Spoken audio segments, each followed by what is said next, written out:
Naruto. The beginning of the tearful succession to the Sandaime.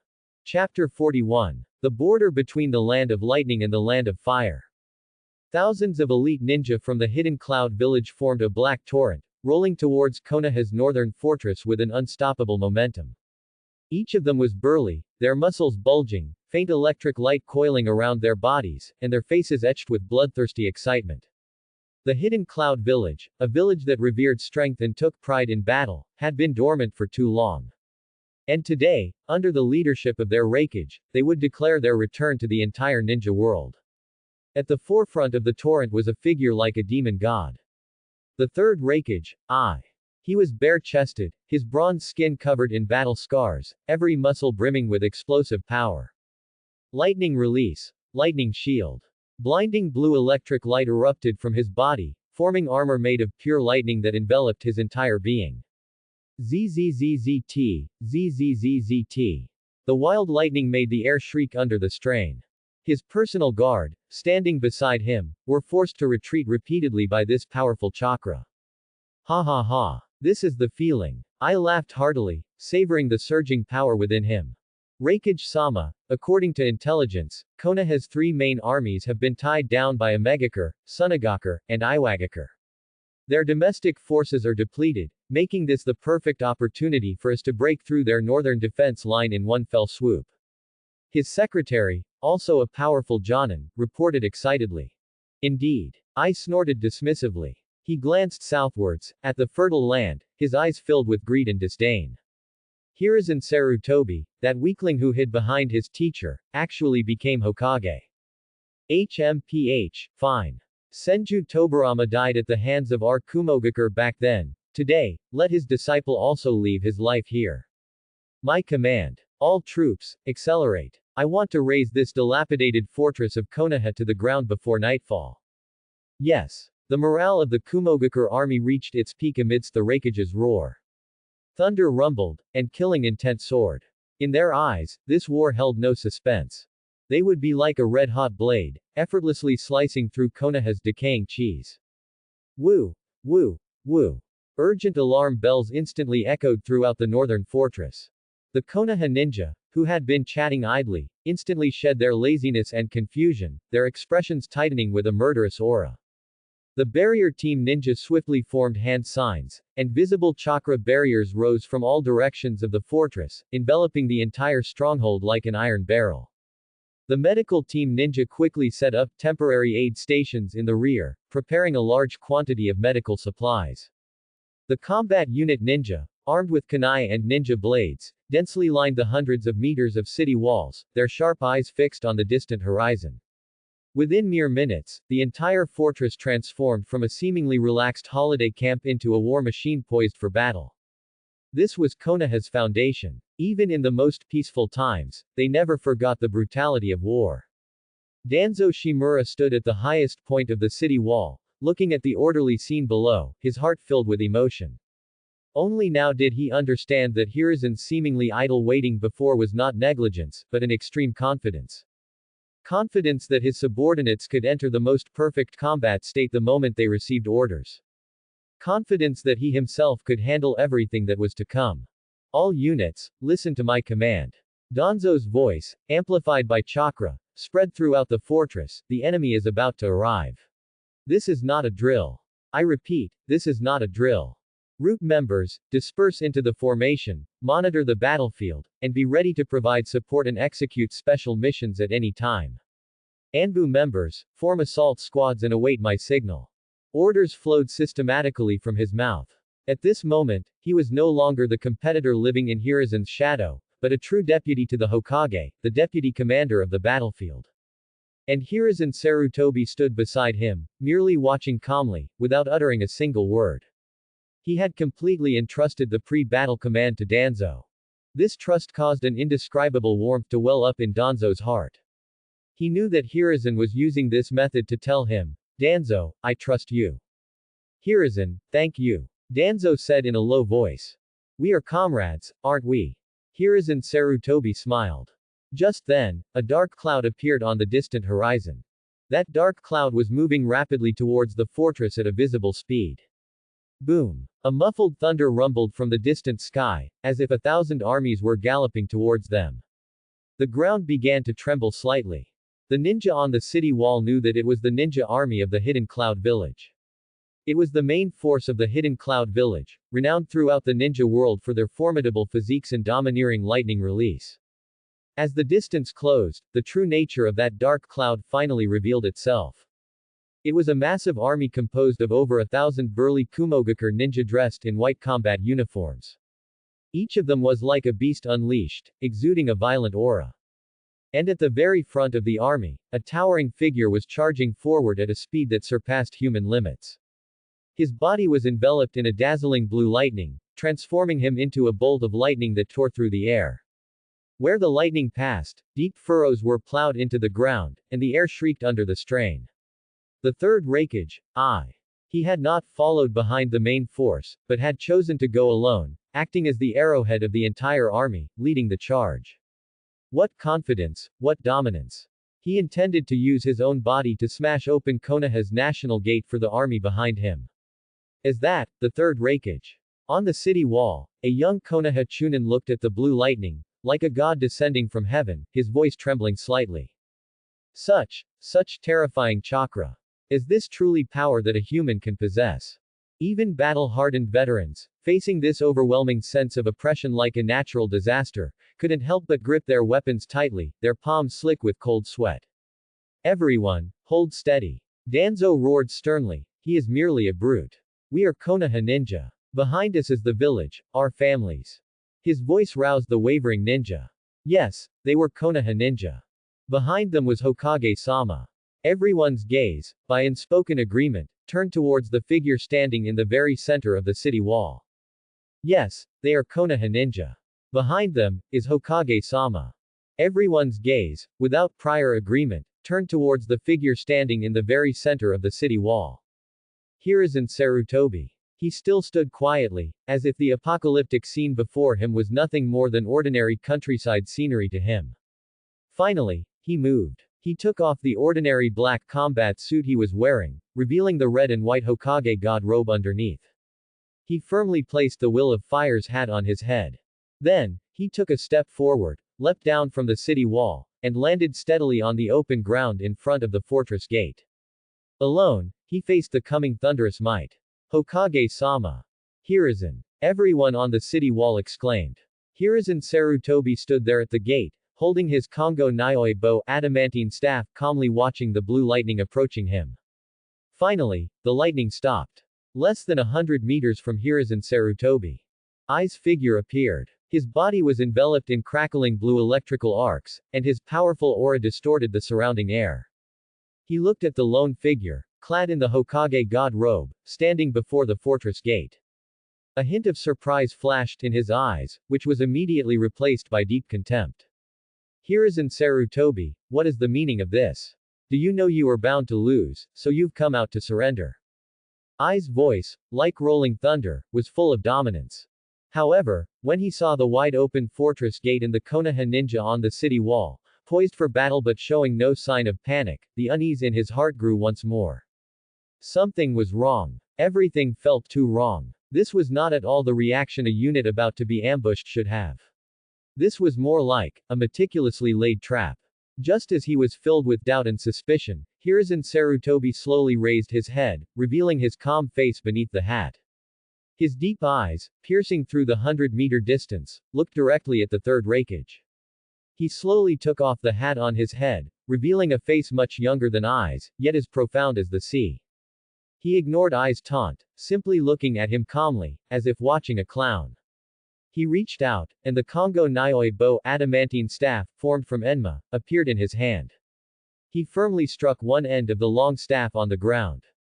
Thud. A muffled thud, as if striking the heart of every Kumogakure ninja. Hiruzen Sarutobi spoke, his voice not loud, yet clearly reaching everyone's ears. The debt for my teacher, today, we shall settle it.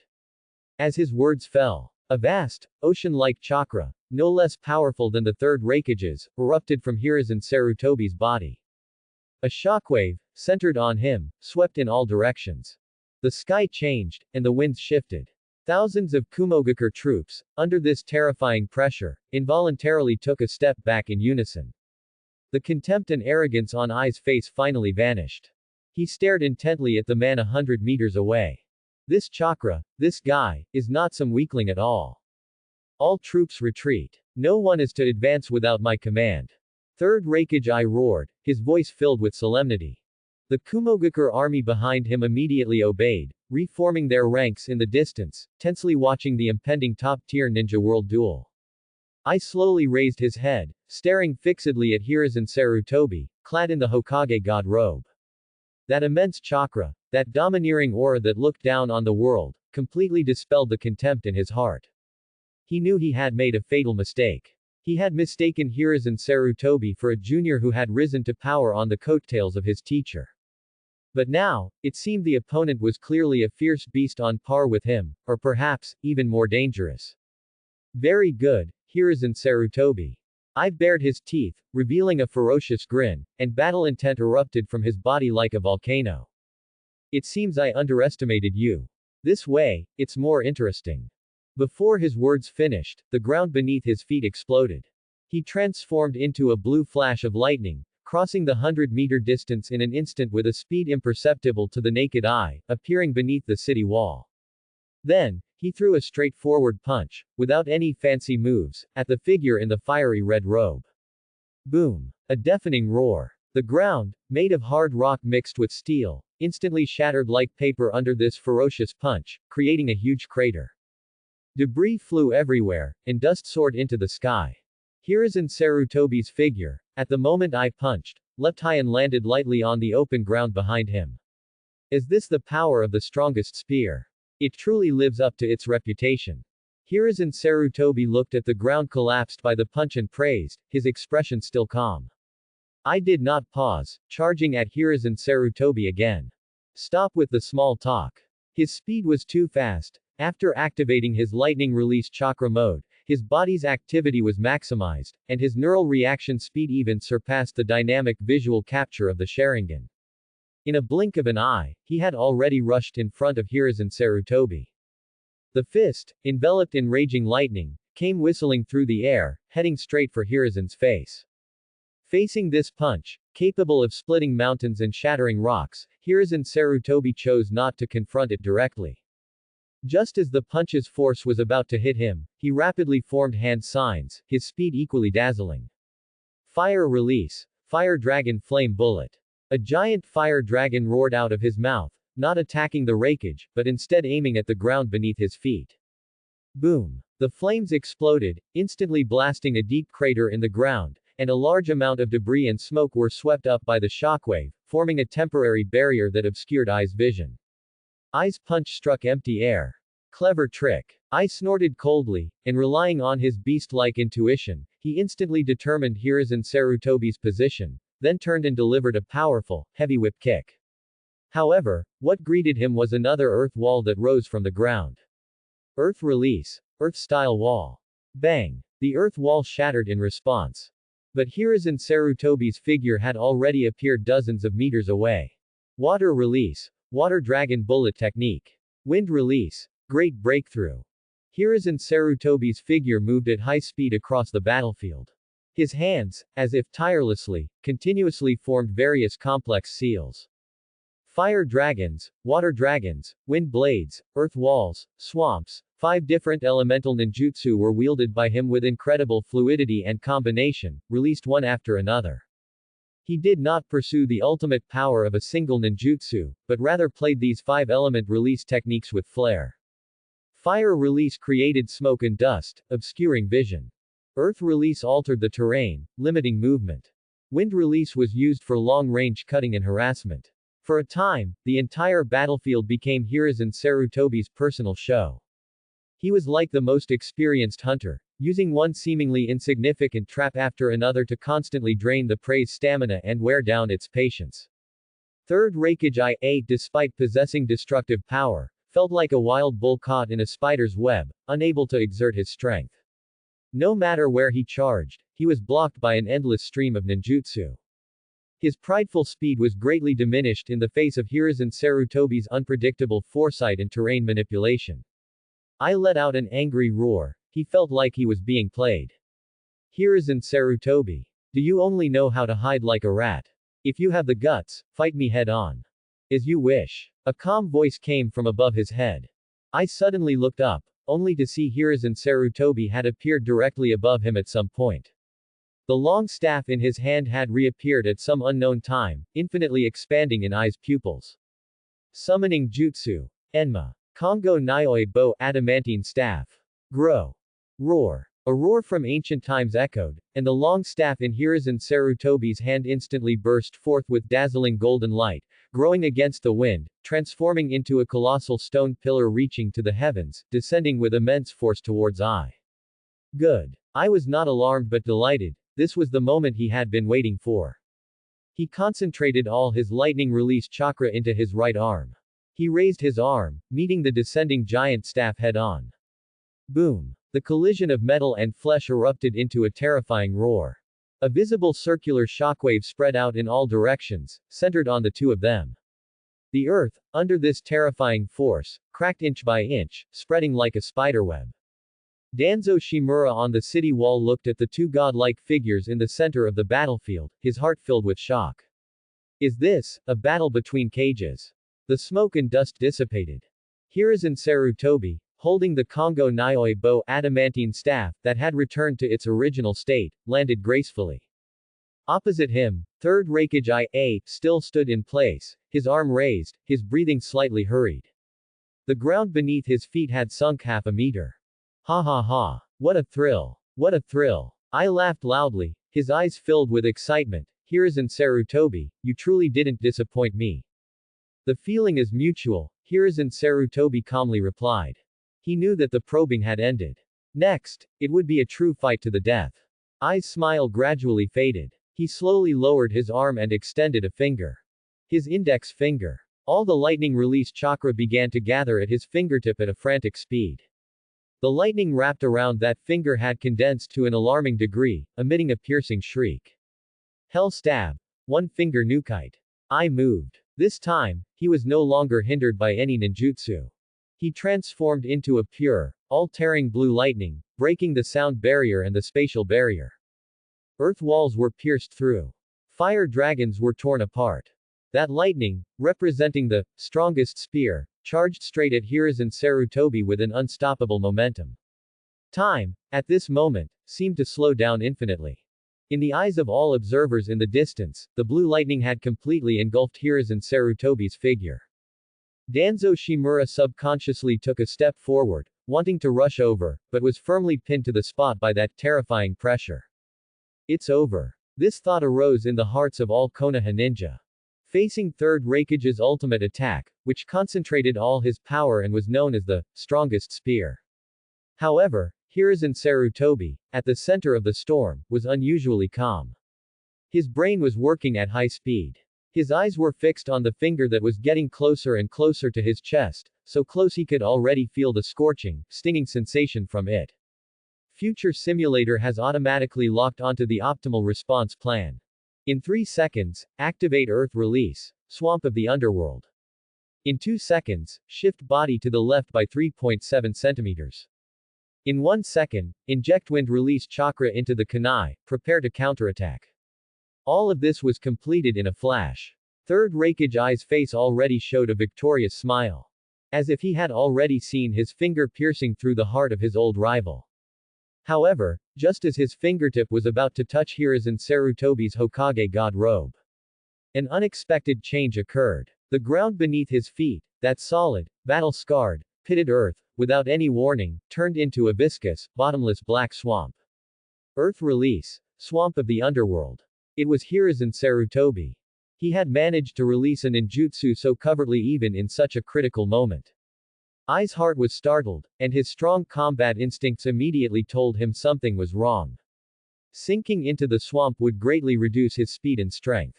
Now, Hiruzen Sarutobi's body moved. He didn't dodge widely, but merely shifted to the left by less than 4 centimeters at an extremely subtle angle. This distance was calculated to perfection. Swoosh. That terrifying finger, which embodied the strongest spear, grazed his chest. The violent lightning release chakra tore a huge opening in his Hokage god robe, even leaving a charred burn mark on his skin. But, that was all. The fatal attack was dodged by a hair's breadth in a way that was almost miraculous. At the same time, just as the two passed each other, in Hiruzen Sarutobi's hand, at some point, a common kunai had appeared. But this ordinary kunai was now wrapped in a layer of pale green chakra. Wind release. Chakra flow. Without hesitation, he slashed backward. The tip of the kunai sliced across Third Raikage's arm, which was temporarily unable to retract due to the use of one-finger nukite. Swoosh. A faint sound, like fabric being torn, echoed. A shallow white mark appeared on Third Raikage's bronze-colored skin. Immediately after, a trickle of blood slowly seeped from that white mark. Although it was just a superficial wound. But, this was the first time someone had left a mark on his strongest shield. The entire battlefield fell into silence. Third Raikage IA slowly stopped. He turned around, looking disbelievingly at the white mark on his arm, then at the man in the Hokage robe in the distance. His mind was blank. How could this be? How could he have dodged it? And how could he have hurt me? Not very damaging, but extremely insulting. I stared intently at Hiruzen Sarutobi, a hint of emotion called wavering, appearing in his angry eyes. How did you know? He asked the exact same question as Kitsuchi. He couldn't understand why Hiruzen Sarutobi could predict the attack trajectory and calculate it so precisely. Hiruzen Sarutobi straightened up. Looking at Ai's face, which was filled with shock and confusion, a smile appeared on his face. He spoke softly in a mysterious tone. I just understand you better than you understand yourself. These words made Ai's heart sink completely. I understand you better than you understand yourself. Hiruzen Sarutobi's words exploded in Third Raikage Ai's mind. He stared intently at Hiruzen Sarutobi, trying to find even the slightest flaw on the other man's face. But there was none. The other man's gaze was calm and profound, like an ancient well that could draw in all of his thoughts and see them clearly. This feeling made Ai's skin crawl. Throughout his life, he had fought countless ninja. But never had he felt such a sense of powerlessness, of being completely seen through, from anyone else. His proud strength and speed seemed like a joke in front of the other man. Impossible. I roared again, and his violent lightning release chakra erupted from his body with even greater intensity than before. He wanted to use even greater power to tear apart the man in front of him, to tear apart his fooled, seemingly omniscient composure. He once again transformed into a blue lightning bolt and charged towards Hiruzen Sarutobi. However, this time Hiruzen Sarutobi did not maneuver with various ninjutsu as he had before. He simply stood still, and the Kongo Nioi Bo adamantine staff, in his hand once again erupted with brilliant golden light. Enma. Roar. Enma let out a roar, and an indestructible golden sheen appeared on the surface of the Kongo Nioi Bo adamantine staff. Hiruzen Sarutobi held the staff with both hands, adopting a standard fight-back posture. He was going to take it head-on. Seeing this, a hint of joy flashed in Ai's eyes. Finally, he's not dodging. Competing with me in strength. He pushed his speed and strength to their limits, and the finger that condensed the strongest spear, once again, with an aura of tearing everything apart, stabbed towards the Kongo Nioi Bo adamantine staff. However, just as the two were about to collide, Hiruzen Sarutobi moved. His movements were not as fast or as violent as the Raikage's. But they carried a delicate, effortless skill, like using 4 ounces to deflect 1,000 pounds. Instead of directly blocking the Raikage's fingertip with the staff, he flicked his wrist, and the shaft of the Kongo Nioi Bo adamantine staff struck the side of the Raikage's strongest spear at an extremely tricky angle. Clang! A crisp metallic clang sounded. An unimaginable shockwave instantly spread through the Raikage's entire body, starting from his finger. I felt a piercing pain and numbness throughout his entire arm, and the lightning release chakra, condensed to its peak, momentarily dissipated under that gentle tap. His unstoppable momentum was also forcibly diverted by that gentle tap. The strongest spear grazed Hiruzen Sarutobi's body and slammed into the ground behind him. Boom! The earth was blasted into a bottomless crater by his own power. And Hiruzen Sarutobi was completely unharmed. How could this be? I looked at his still slightly trembling finger, his brain once again freezing. He was actually disarmed of his force. His strongest spear was easily neutralized by the other party using a technique similar to Gentle Fist. This guy not only anticipates my actions, but he also knows the weaknesses of my strength perfectly. At this moment, the indomitable fighting spirit in Ai's heart finally began to waver. For the first time, he doubted the strength he was so proud of. And just as Ai's mind was greatly shaken and he fell into self-doubt, an unprecedented sense of frustration welled up in the third Raikage's heart. He felt like a caged tiger, full of strength but nowhere to vent it. And just as he hesitated for a moment, report. An intelligence ninja, specially instructed by Danzo, appeared instantly on the fortress wall, his voice amplified by special ninjutsu, echoing across the entire battlefield. Urgent report from the Land of Fire's western front. Our Anbu surprise attack unit, led by Captain Tsukumo Hatake, successfully eliminated the Sand siblings, the chief commanders of Sunagaku's puppet unit, and destroyed all of Sunagaku's frontline supply lines. The Sunagaku army's morale has collapsed, and they have fully retreated. What? This news exploded within the Kumogaku army formation. Sunagaku, lost. The third Raikage's face instantly became incredibly grim. The reason he dared to go all out this time was because he had accurately calculated that Konoha would be too preoccupied with its three-front war to deal with him. But now, the Western Front was already over. And it wasn't over yet. Report. Another messenger ninja appeared. Urgent report from the Land of Fire's southern front. Our Sanin squad, within the Land of Rain, decisively defeated Omegakur's main force, eliminated the Omegakur elite Jonin Demon Brothers, and confronted the demigod Hanzo. The allied forces of Omegakur, Sunagaku, and Iwagakure have become a scattered mess, fighting independently. Report. A third messenger ninja followed closely behind. Urgent report from the Land of Fire's eastern front. Our Phantom Pupil Wall unit successfully captured the surprise attack unit led by Kitsuchi, the son of the third Tsuchikage of Iwagakure, forcing Iwagakure to fully transition into a defensive stance without shedding a single drop of blood. One victory report after another came in succession. Every piece of news was like a resounding slap, fiercely hitting the faces of the third Raikage and all Kumogaku ninja. Only then did they realize with horror. What three-front war, what dispersed forces. From beginning to end, it was all a trap set by Hiruzen Sarutobi. Where was he dividing his forces? He was clearly blooming on all four fronts, launching counterattacks against four countries simultaneously. And their hidden cloud village, thinking they had seized the best opportunity for a surprise attack, had actually become the last fool to crash head-on into an iron plate. The so-called surprise attack had turned into deep penetration by an isolated army. The Kumogaku ninja began to stir. Their morale, at this moment, plummeted to rock bottom. Was there any point in continuing to fight?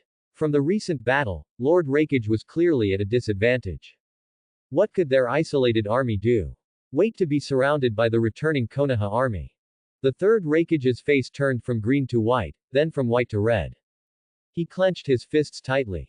He lost. Perhaps not just in strength, but also in strategy, in scope, and in the wisdom of the third Hokage, whom he had always looked down upon. Though he was brave, he was no fool. I understood that continuing to fight would only put himself and his troops in danger. After a long pause, as if using all his strength, he slowly unclenched his fists. He gave Hiruzen Sarutobi a deep look, his eyes filled with unwillingness. You won. Tell me, Hiruzen Sarutobi, the price we must pay. He squeezed out these words through gritted teeth. Hiruzen Sarutobi put on his Will of Fire hat again, the brim obscuring most of his expression, but I could feel that it was mockery. Hey, as you wish. On the Konoha Northern Front, the Kumogaku army led by the third Raikage was forced to retreat in front of the third Hokage, Hiruzen Sarutobi. This news, as if it had grown wings, spread throughout the entire ninja world within a few days. For a time, the world was shaken. Sunagaku, Cage building. The third Cage looked at the intelligence personally written by Chiyo, his face so gloomy it could drip water. Tsukumo Hatake killing the sand couple was just the beginning.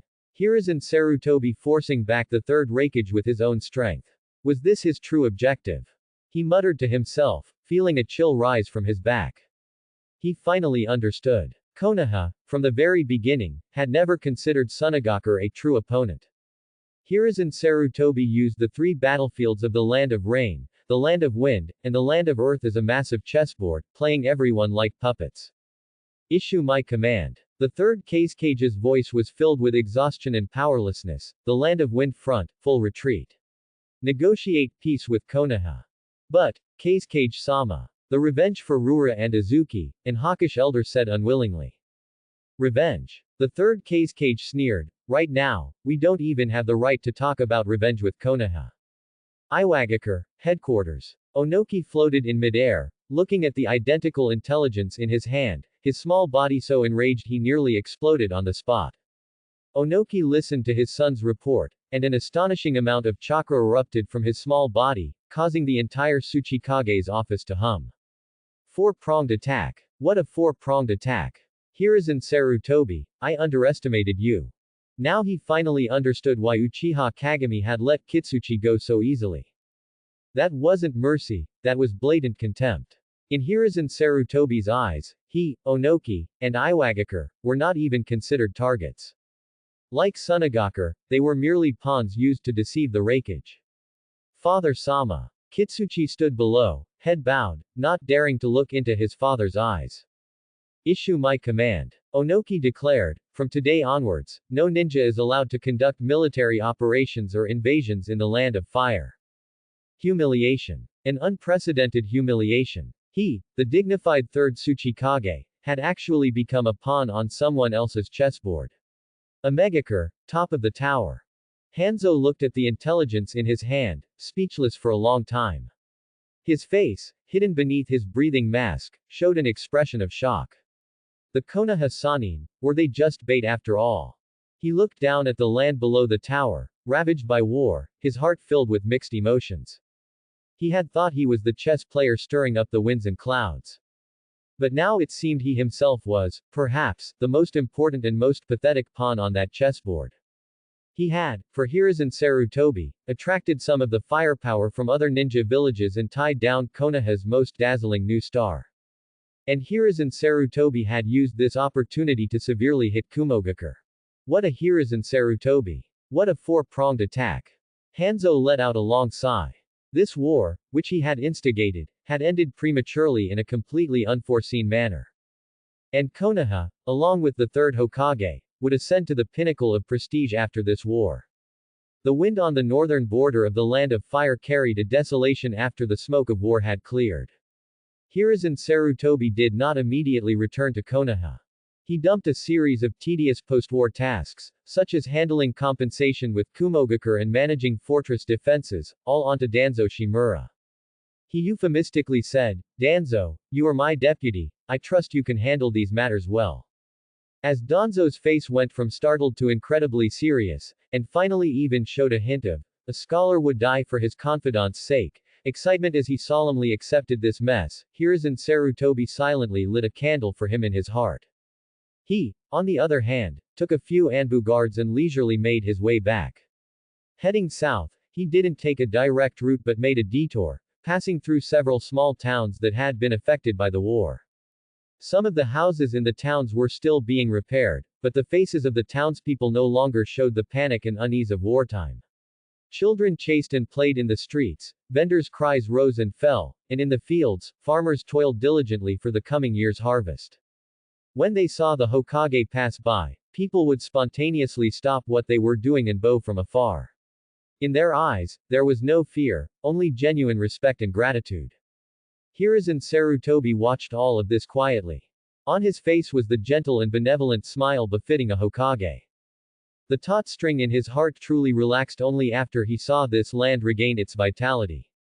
It was worth it. Transmigrating to this cursed place, living in constant fear, suffering mental exhaustion from seeing various bad endings, it was all for the scene before him. As long as the people on this land could experience less of the pain of war, and he himself could live peacefully until old age, then all this hardship would be worth it. When the familiar gates of Konoha village appeared in his sight, Hiruzen Sarutobi felt a surge of emotion. Finally, home. When the familiar and tall gate walls of Konoha village finally appeared on the horizon, the setting sun had already dyed half the sky red.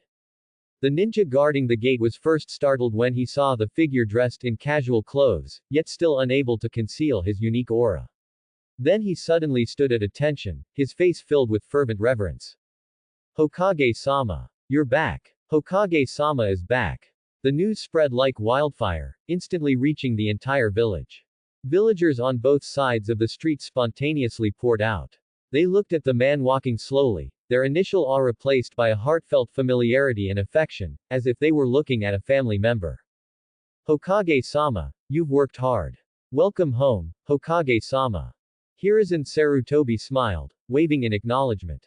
On his young but slightly weary face hung a gentle smile, like a spring breeze, bringing immense peace of mind to everyone who saw him. He walked through the cheering crowd and returned home. Pushing open the familiar wooden door, a warm aroma of food instantly enveloped him. In the kitchen, there was the faint sound of a wok being stirred. I'm home. Hiruzen Sarutobi changed his shoes in the entryway, his voice tinged with fatigue. Welcome back. Bawako, wearing an apron, poked her head out from the kitchen. Seeing her husband, a smile immediately bloomed on her face. She quickly walked over, naturally took his clothes, hung them on the hanger, and then smoothed out the wrinkles on the collar. All this dust from the road, you must be exhausted. Dinner will be ready soon. Hiruzen Sarutobi nodded and walked into the washroom, wiping his face with a warm towel. Looking at his young face in the mirror, already showing a few fine lines around the eyes, he couldn't help but let out a self-deprecating laugh. Just over 40, but looking 60. Being Hokage really makes one age quickly. It was in this brief moment of peace and warmth that the cold, mechanical voice arrived in his mind as expected. Detected that the host has successfully achieved a comprehensive victory in the early stages of the Second Great Ninja War, establishing Konoha's absolute dominant position. Mission rating: Epic Perfect. Issuing rewards. Congratulations, host. Your physique and chakra recovery speed have been significantly enhanced. Boom. A vast, pure surge of life energy erupted from the deepest parts of his body. Hiruzen Sarutobi felt every cell in his body cheering and leaping with joy. His body felt as if it were immersed in warm spring water, the fatigue from intense combat and mental exertion was swept away. His total chakra quantity surged again.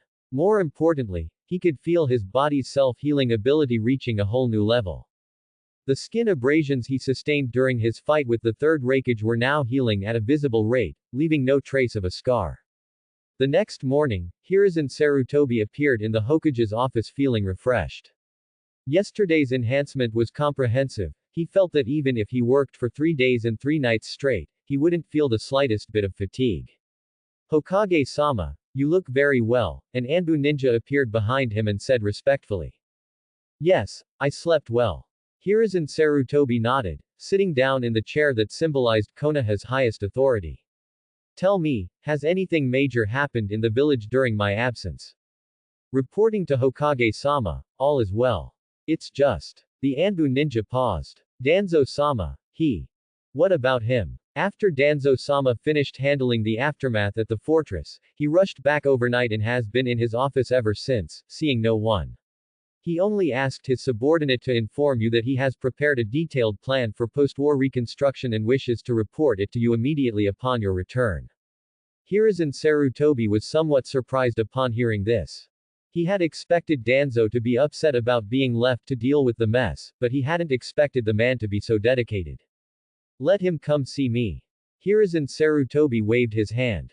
Also, notify Kaharu, Homura, Kagami, and the heads of the major clans. We will hold a top-level High Council meeting in 1 hour. Yes. Hokage's office. Sunlight streamed through the massive floor-to-ceiling windows, illuminating the entire room with a bright and warm glow. However, the atmosphere within the office was starkly at odds with the cheerful sunlight. Hiruzen Sarutobi sat in the main seat, expressionlessly watching the several Konoha high-ranking officials below him, who were arguing with flushed faces. Utatane Kaharu, Homura Mitokado, and several clan heads who had distinguished themselves in the war were present. There was only one topic on the agenda: how to allocate the enormous war reparations extorted from Hidden Cloud Village, a sum large enough to make any daimyo's heart pound with envy. I firmly believe we should prioritize replenishing our war reserves. Homura Mitokado pushed up his glasses, his tone serious. Although we achieved victory in this war, it also exposed many problems. Our ninja tool reserves are severely insufficient, and our frontline defenses require large-scale upgrades. Kumogakure could tear up the agreement at any time, we must be fully prepared. Homura is right, Udatane Kaharu immediately echoed. She had always been a firm supporter of Homura Mitokado. The victory in this war was bought with the lives of our ninja. We must use this money where it matters most. Where it can directly enhance our military strength. For example, expanding the Anbu's ranks and developing more powerful ninjutsu. The words of the two advisors were met with approval from most of the clan heads present. In the eyes of these traditional ninja, the village's strength was equivalent to its military power. With money, it was natural to buy better weapons and recruit more soldiers. However, at that moment, a somber voice broke the almost one-sided discussion. I object. The speaker was Danzo Shimura. After returning from the war front, he had been sitting silently in the corner, like an emotionless statue. The moment he spoke, everyone's gaze instantly focused on him. Even Hiruzen Sarutobi raised his eyebrows in slight surprise. He had originally thought that, given Danzo's personality, he would undoubtedly be the most fervent supporter of the military first argument. Danzo, what is your brilliant insight? Udatane Kaharu's tone was somewhat displeased. Danzo was silent for a moment, then stood up. Everyone, our vision cannot be solely focused on the next war. A strong village needs not only a sharp sword but also a solid shield. And what is Konoha's shield? He looked around at everyone, then slowly said, it is every person living in this village. Upon hearing this, everyone was astonished. Kaharu and Homura Mitokado looked at Danzo as if he were an alien. These words, why did they sound so much like the slogans Hiruzen usually spouted? Hiruzen Sarutobi also had a strange expression, looking at Danzo before him, muttering inwardly. This guy, he wasn't actually swayed by my last speech at the northern fortress, was he? Danzo ignored their peculiar gazes and continued, although we won this war, we paid a huge price. Many ninja were injured and disabled, unable to perform missions, many civilians were also affected by the war. What about these people? If we invest all our money into cold weapons and endless war preparations, who will care for those who shed blood and toiled for the village? Who will guarantee their livelihoods? A village that cannot treat its own heroes and citizens well, no matter how powerful its military, is nothing more than a castle built on sand, scattering with the slightest breeze. Danzo's words were impactful. Kaharu and Homura Mitokado opened their mouths, wanting to retort, but found themselves unable to utter a single word.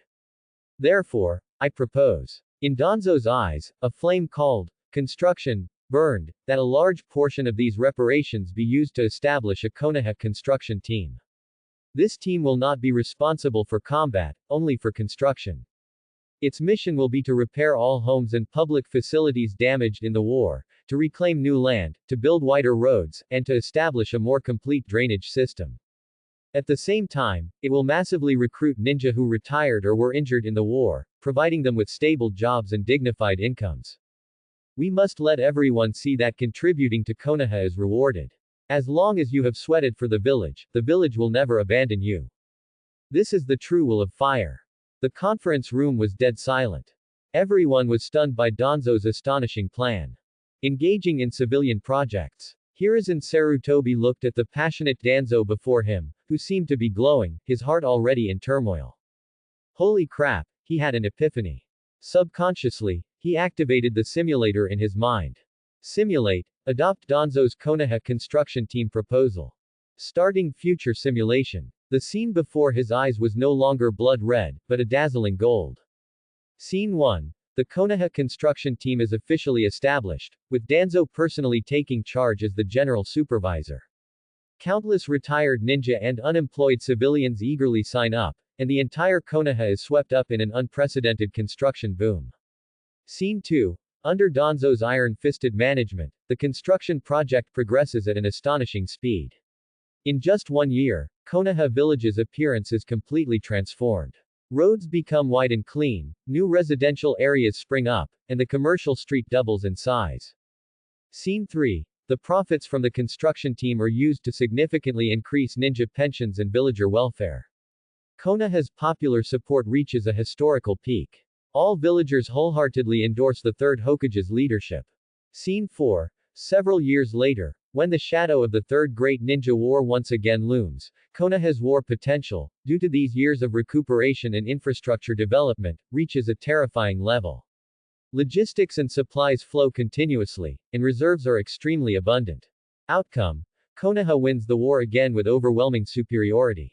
The Konoha construction team model is emulated by other ninja villages, ushering in a new chapter of post-war reconstruction in the ninja world.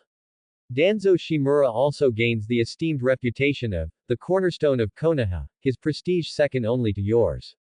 The simulation ended. Hiruzen Sarutobi looked at the simulation results, stunned for a long time. Well, I'll be darned. I originally only wanted to transform Danzo into an obedient blade, but I didn't expect him to evolve into an engineer's shovel capable of splitting mountains. Moreover, looking at this outcome, it seems his talent for infrastructure development is even greater than his talent for scheming. A feeling of absurdity mixed with pleasant surprise surged in his heart. I agree. Hiruzen Sarutobi's voice broke the silence of the conference room. He slammed his hand on the table, making an immediate decision. It will be done as Danzo said. The Konoha construction team will be established immediately. He looked at the startled Danzo, a smile of appreciative, great minds think alike, on his face. Danzo, your proposal is deeply to my liking. It seems we were thinking along the same lines. Upon hearing Hiruzen's affirmation, Danzo also felt a surge of excitement. He felt he had finally found an area where he could surpass Hiruzen, a path that could truly prove his worth. You will be the general supervisor of this Konoha construction team. Hiruzen Sarutobi continued. Yes, Hokage-sama. I will not fail your trust. Danzo bowed deeply, his voice resonant. However, Hiruzen Sarutobi's tone shifted. The construction team is a matter of great importance. Funding flow and project quality must be strictly monitored. How about this? I will transfer Uchiha Kagami from the route to specifically help you with your work. This way, you can work freely and vigorously, without being distracted by these trivial matters. What do you think? The excitement on Danzo's face instantly stiffened. Having Kagami supervise. Wouldn't that be handing the purse strings and oversight power back to Hiruzen? However, after a moment's thought, Danzo relaxed. Never mind, this can also dispel any unwanted thoughts, and at least this project is big enough and meaningful enough. Moreover, Hiruzen was right, with Kagami helping to oversee, he would indeed save a lot of worry. Hokage-sama, you are far-sighted. Ha ha ha, good. Hiruzen Sarutobi laughed heartily, then it's settled. Meeting adjourned. The meeting ended. The high-ranking officials left the office in a daze, their minds filled with questions and shock. They felt their worldview had been refreshed today. Hiruzen Sarutobi watched Danzo's retreating figure. That figure no longer seemed gloomy as before, but instead full of drive. He raised his teacup, gently blew on the hot steam, and thought to himself. Danzo, oh Danzo, I hope you don't disappoint me. All the potholes in this village are now entrusted to you to fill. You are the correct use of a Hokage's shadow. Though the smoke of the Second Great Ninja War had dissipated, the images left by the war were deeply etched into every corner of Konoha. To commemorate the ninja who sacrificed their lives in this short but intense war, and to soothe the hearts of the villagers, Hiruzen Sarutobi ordered the construction of a hero memorial monument in the most prominent location in Konoha village. On the day the monument was completed, Konoha held an unprecedentedly grand memorial service. A light drizzle fell from the sky, as if also mourning the departed souls. Hundreds of thousands of villagers and ninjas spontaneously gathered in the square in front of the monument. They wore black mourning clothes, held white chrysanthemums, and sadness and solemnity were etched on everyone's faces. The newly erected monument, carved from a single huge black granite block, towered into the clouds, solemn and majestic. Unlike the memorial stone, its surface was not covered with densely carved names. It was as smooth as a mirror, with only one line of large golden characters carved at the very top. Where the tree leaves dance, the will of fire burns eternal. Hiruzen Sarutobi, dressed in a pure white Hokage god robe and wearing a straw hat, slowly walked onto the high platform in front of the monument. Behind him followed a group of Konoha's high-ranking officials.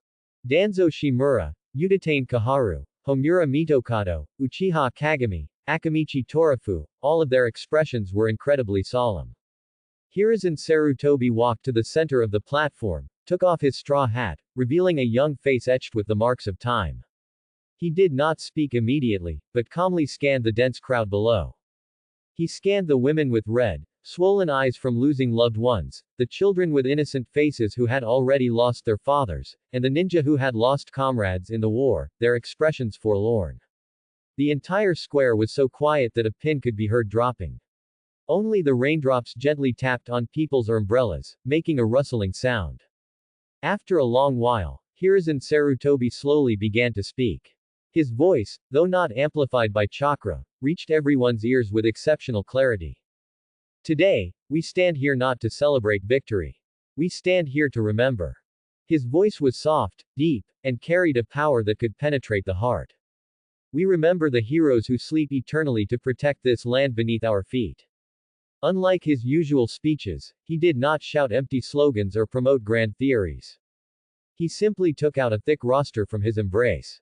Hyuga Ao. He read out the first name. In the crowd, a middle-aged woman's body trembled, and she covered her mouth as tears silently streamed down her face. Konoha Chunin, a member of the Hyuga clan's branch family. On the border of the Land of Wind, he single-handedly blocked the fatal blow of dozens of puppets to cover his teammates' retreat. He was only 26 years old when he sacrificed himself. Hiruzen Sarutobi's voice recounted calmly. Inazuka K's. He then read out the second name. Konoha Chunin, a member of the Inazuka clan. On the battlefield in the Land of Rain, to investigate intelligence about Omegaker's poisonous fog, he and his ninja hound sacrificed their lives to obtain valuable intelligence for the Sanin team. He was only 22 years old when he sacrificed himself. One name after another was read out from Hiruzen Sarutobi's mouth. Behind each name was a vivid story, a broken family. He did not use the general term, hero, to summarize them, but used the simplest language to tell the small details of their lives. What they liked to eat, what dreams they had, and who their best friends were. Suppressed sobs gradually began to be heard in the square. Those cold names, etched on the memorial stone, seemed to come alive at this moment. They were no longer distant symbols, but flesh and blood people who lived among them. In the crowd, a blond, blue-eyed boy stood quietly. He was Minato Namikaze. He looked at the man on the high platform, listening to him read out names and tell stories. He didn't quite understand those complex emotions, but he could feel a great sadness and an even greater warmth enveloping the entire square. The Hokage-sama, known as the Professor of Ninja, had a slight catch in his voice as he read out these names. He saw that the important figures beside him, usually so aloof, were also silently wiping away tears from the corners of their eyes. At this moment, they were not Hokage, not advisors, not clan heads. They were just ordinary people mourning their departed comrades. Minato Namikaze understood vaguely. But he felt that the man's figure on the high platform, in the rain, appeared incredibly tall.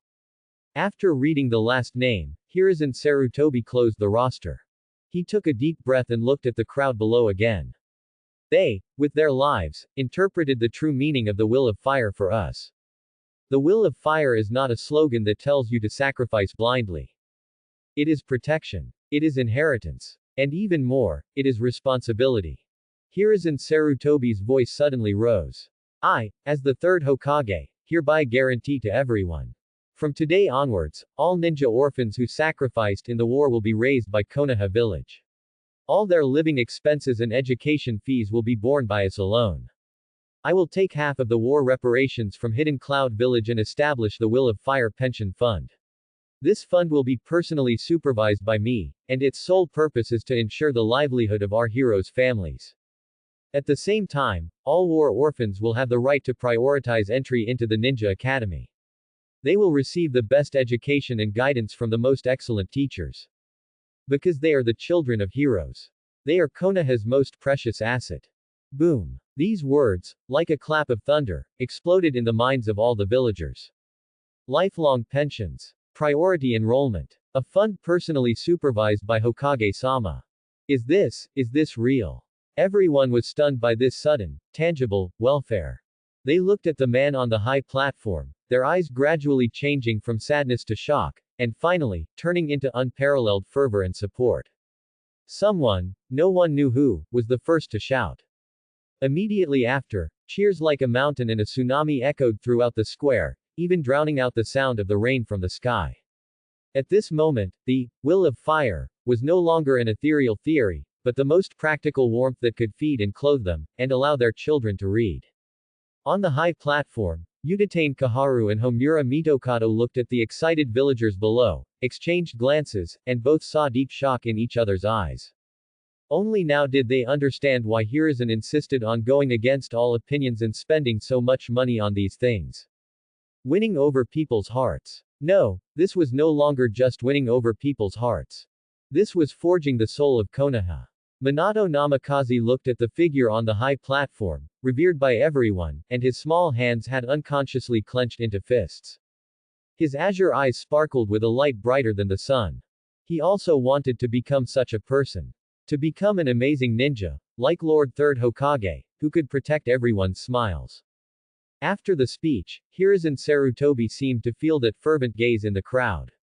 He turned his head, and his gaze met that of the blonde boy in the air. He looked at the undisguised admiration and longing in the boy's eyes, smiled, and gently nodded. As if in agreement spanning time and space. Then, he turned around and slowly exited amidst the thunderous cheers.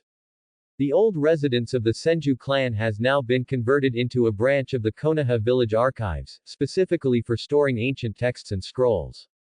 It was usually deserted, so quiet that only the rustling of turning pages could be heard. But today, that tranquility was broken. No. Your theory is wrong. Tsunade slammed her hand on the heavy wooden table, making the scrolls on it jump. She pointed at the gloomy youth opposite her, her eyebrows furrowed in anger. Chakra-stimulating cell activity can indeed accelerate wound healing, but you've completely overlooked the limit of cell division. With your method, the injury might heal, but the treated person's lifespan will be shortened by at least 10 years. Is this treatment, or is it a death sentence? Orochimaru sat opposite her, his face pale, but his golden snake-like eyes gleamed with excitement. He didn't flinch from Tsunade's anger, instead, he retorted, short-sighted. Tsunade, your vision is too short-sighted. What did you say? Tsunade was so angry she wanted to slam the table again. I'm only talking about the most basic theoretical model. Orochimaru's voice was cold and smooth, like a snake flicking its tongue. Cell division does have a limit, but that's only for ordinary cells. What if we could find a way to induce cells to produce a semi-perpetual motion characteristic similar to Shodai? First, Samas would release cells. Or, what if we bypassed the cells themselves and directly started from the nature of chakra changes, using yang release chakra to create new cells to fill the wound, instead of accelerating the division of old cells? Tsunade was stunned. The two directions Orochimaru proposed were simply fantastical. One was challenging the creator, and the other was directly creating life. This had already gone beyond the scope of medical ninjutsu and entered the realm of gods. Nonsense. Tsunade instinctively retorted, Grandpa Shodai's cells are unique. They can't be replicated at all. As for creating cells with yang release, that's even more absurd. How can chakra create matter out of thin air? Why not? Orochimaru's eyes gleamed with an almost fanatical obsession. All things are composed of chakra. This is the origin of the world. The reason we can't do it is simply because our understanding of chakra is still too shallow. Ever since being enlightened by Hiruzen Sarutobi last time, Orochimaru had completely immersed himself in the ocean of knowledge. He followed his teacher's instructions, reading all the books on medicine and the human body in the library. Then, he turned his attention to the scrolls classified as forbidden ninjutsu. With Hiruzen's tacit approval, he gained access to many research manuscripts left by second Hokage Tobirama Senju. Those manuscripts opened a door to a new world for him. And Tsunade, as the granddaughter of the first Hokage and the princess of the Senju clan, had been exposed to the most orthodox and profound medical ninjutsu legacy in this world since childhood. The powerful vitality of the Senju clan flowed through her body, giving her an innate talent for controlling yang release chakra. One was a research genius with the most cutting-edge theoretical knowledge and the most insane imagination. The other was an inheritor with the most solid practical foundation and the strongest bloodline talent. Today, by Hiruzen Sarutobi's deliberate arrangement, these two geniuses, who should have taken different paths, finally collided. Orochimaru, with his preliminary research report on chakra and the origin of life, which spanned dozens of pages, found Tsunade, who was organizing the family's ancient texts. Initially, Tsunade was somewhat dismissive of this companion who always exuded a cold aura. In her opinion, Orochimaru was just a tech geek, obsessed with various strange ninjutsu, not following the proper path. But when she patiently read through the report, the disdain on her face gradually turned into solemnity, and finally, into deep shock. The report was filled with various ideas she had never heard of, some of which she even found heretical. But behind every idea was incredibly rigorous logical deduction and detailed data support. Orochimaru used a pure, scientific, and analytical mindset to forcibly elevate medical ninjutsu, an empirical discipline, to the height of life science. This opened Tsunade's eyes and also made her feel an unprecedented sense of crisis. And so, this fierce debate, which lasted an entire afternoon in the Senju clan's study, came to be. Your idea is very bold, but it lacks clinical data to support it.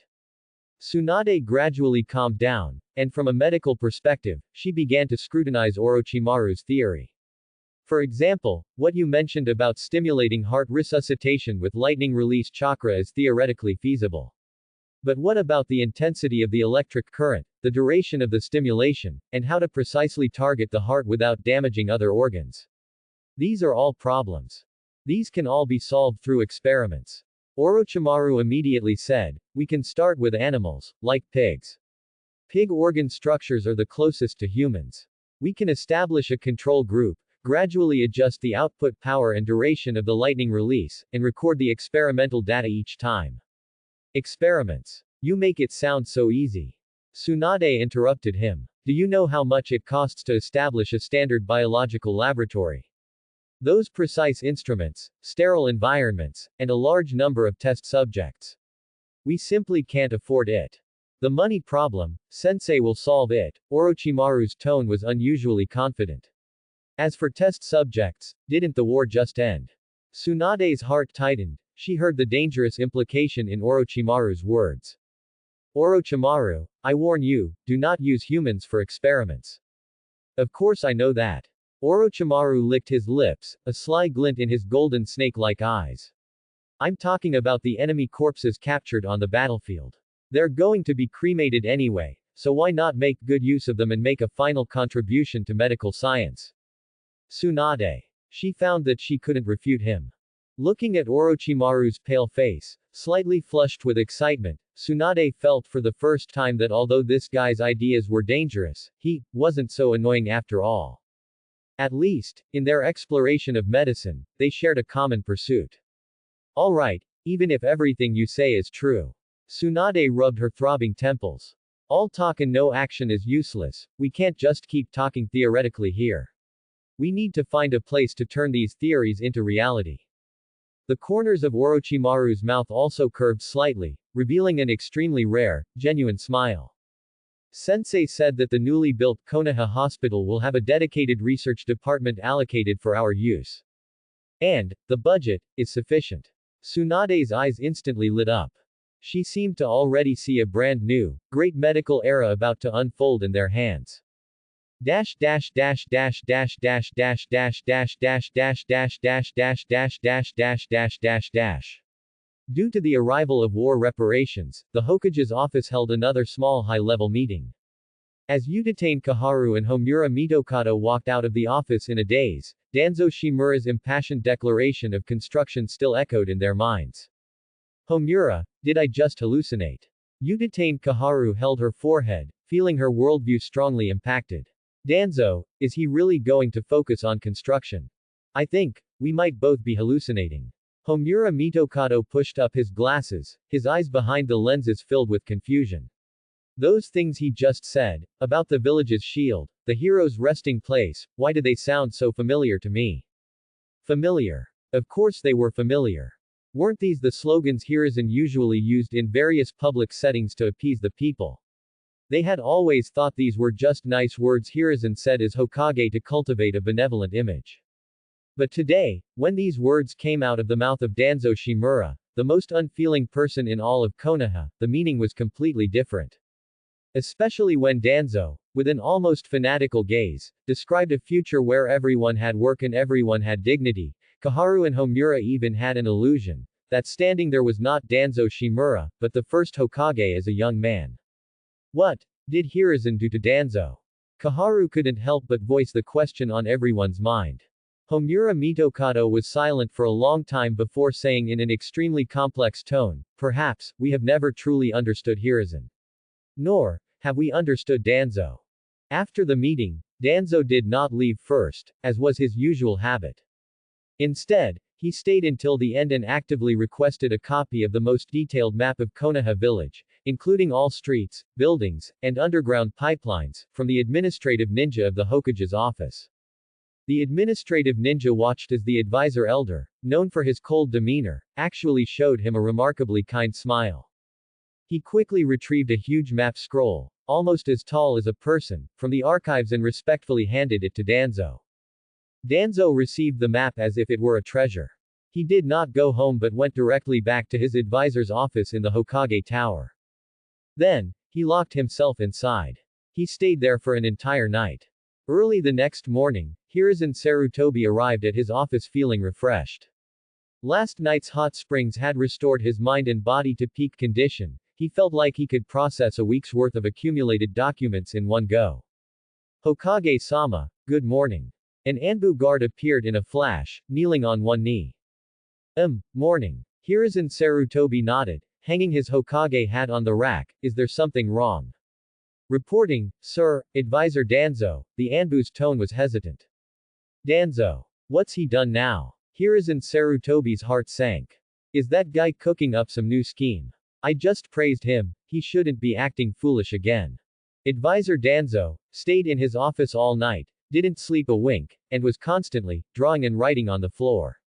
The Anbu's voice was full of confusion, and he refused all meals and tea, only allowing a dozen pots of strong tea to be delivered. Hiruzen Sarutobi was stunned after hearing this. Didn't sleep all night. Drawing and writing. What kind of operation is this? Could he have been stimulated and spent the night formulating a detailed plan on how to backstab the Hokage? It can't be that bad, can it? Just as he was lost in thought, a knock came at the office door. Hokage-sama, Advisor Danzo requests an audience. Let him in. The door opened, and Danzo Shimura walked in. When Hiruzen Sarutobi, a man who had seen his share of storms, saw Danzo's appearance, he almost couldn't maintain his composure. Danzo, before him, had two enormous dark circles under his eyes, bloodshot eyeballs, hair as messy as a bird's nest, and a chin full of blue stubble. His clothes were wrinkled and stained with ink and dust. His appearance was less like a Konoha advisor and more like a cartoonist who had pulled consecutive all-nighters to meet a deadline and was on the verge of collapsing from exhaustion. The most exaggerated part was that he was clutching a huge scroll in his arms, thicker than he was. Hiruzen. Danzo spoke, his voice hoarse as if abraded by sandpaper. I've decided. Cough. Danzo, you're. Hiruzen Sarutobi suppressed his laughter, feigning concern as he asked, did you get into a fight with someone last night?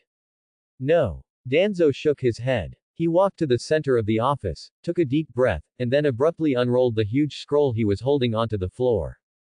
Whoosh. The scroll covered most of the office, densely filled with various lines, symbols, and annotations drawn in different colored pens. Next to them, various notes and explanations were written in tiny script. Hiruzen Sarutobi looked closely and saw several large characters written at the top of the scroll in an extremely passionate hand. Draft of Konoha Village's first 5-year modernization plan. PFF'd. Hiruzen Sarutobi spat out the tea he had just sipped. 5-year plan. He looked at Danzo before him, then at the planning map on the floor, full of violent aesthetics and a hardcore style, and he was utterly dumbfounded. This style is all wrong. You, a schemer who deals in assassinations, intelligence, and constantly plots to seize power, how did you suddenly switch to urban planning? And doing it so hardcore. Hiruzen, look. Danzo was completely oblivious to Hiruzen's strangeness. He pointed at the map, and with an almost fanatical tone, began to introduce his grand blueprint. I believe that the current layout of our Konoha village is extremely unreasonable. Residential areas and commercial streets are mixed, which not only affects villagers' rest but also poses a huge fire hazard. Therefore, I propose that the village, centered around the Hokage Tower, be divided into 4 zones. The East Zone will be the administrative and ninja core zone, the West Zone the commercial trade zone, the South Zone the ordinary residential zone, and the North Zone will serve as the industrial and logistics zone, where things like ninjutsu tool forges, military ration pill production workshops, and so on, will all be moved and centrally managed. And roads. Our current roads are too narrow. In case of an emergency, troops cannot assemble quickly. I propose that all main roads be widened to at least accommodate 2 human bullet tanks, driving side by side. And the drainage system. I studied it last night, and our underground pipe network is simply a pile of dog shit. I have redesigned a separate rain and sewage system, ensuring that even if it rains heavily in the future, there will never be any standing water in the village. Danzo grew more and more excited as he spoke, spittle flying. It was as if he wasn't reporting work but presenting his most perfect creation to the world.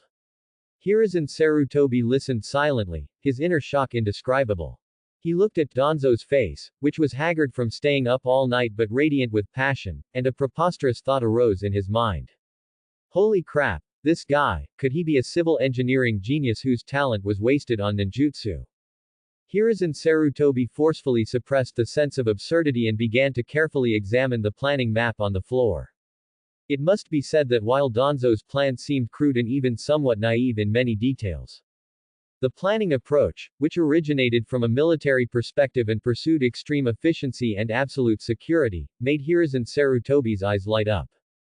This guy was genuinely planning a village with the mindset of building a war fortress. What a talent, truly a talent, Hiruzen Sarutobi sighed inwardly. He knew that he might have inadvertently flipped a strange switch within Danzo.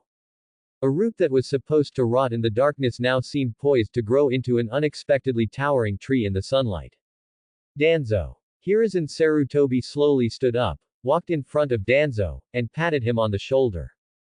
Danzo looked up, his bloodshot eyes filled with anticipation.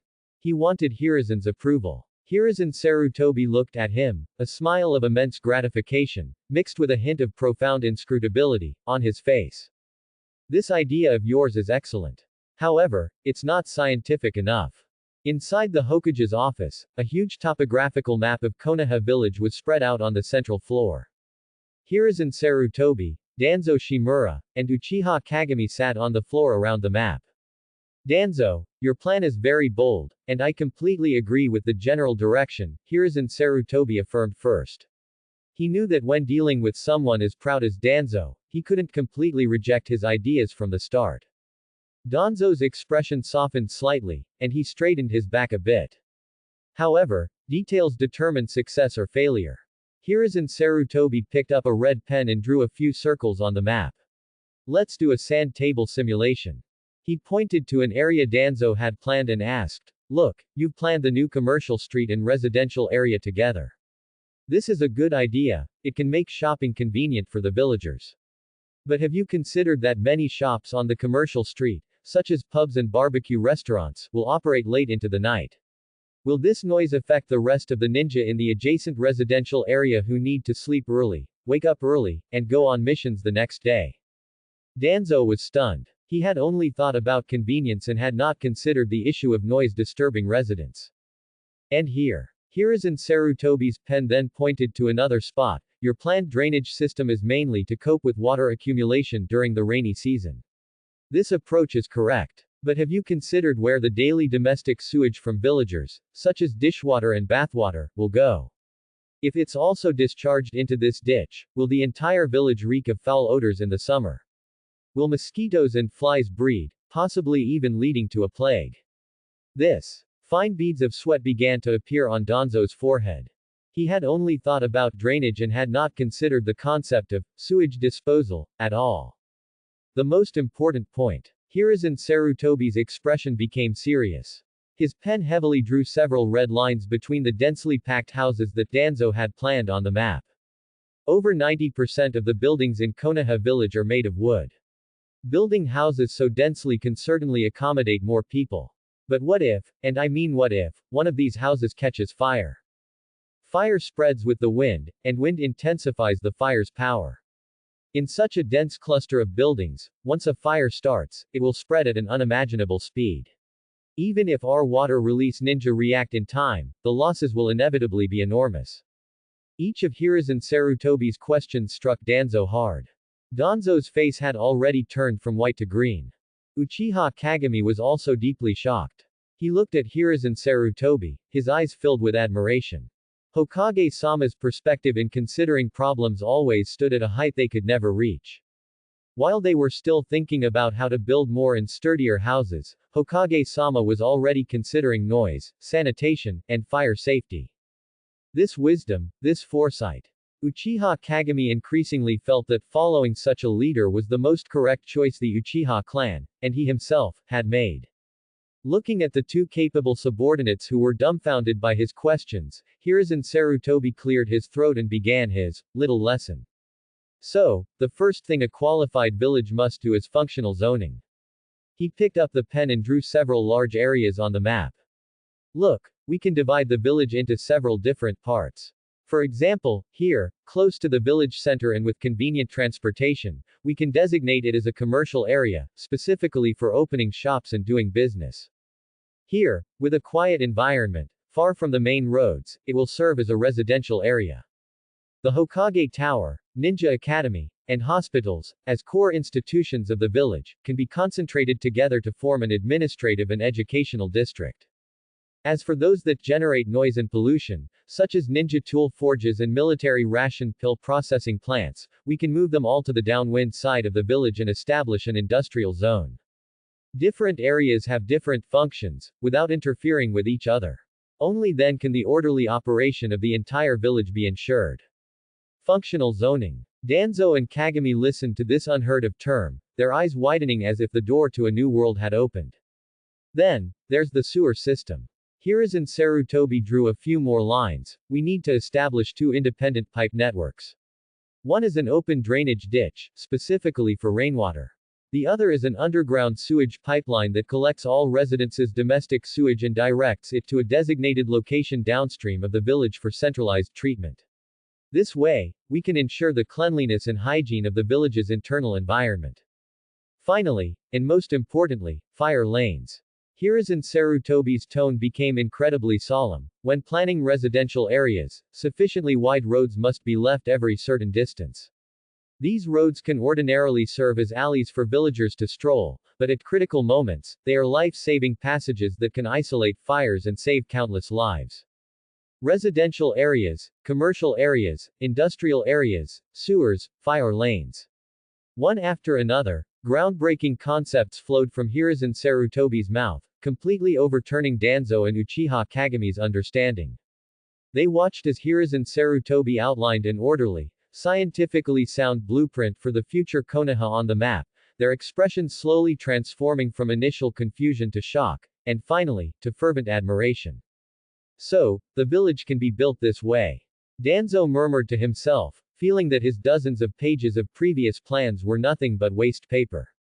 Alright, that concludes the theory lesson. Hiruzen Sarutobi smiled and stood up, handing the completely revised planning map to Danzo. Danzo, the specific execution is up to you. Danzo took the blueprint as if it were a treasure. He then rushed out of the office, excitedly muttering, sewer system, fire lanes, functional zoning. I understand. I completely understand. Hiruzen, just wait, I will definitely build you the best village in the ninja world. Uchiha Kagami watched Danzo's fervent retreating figure, then looked at Hokage-sama, who had calmly sat back in his chair to drink tea, and only 3 words remained in his mind.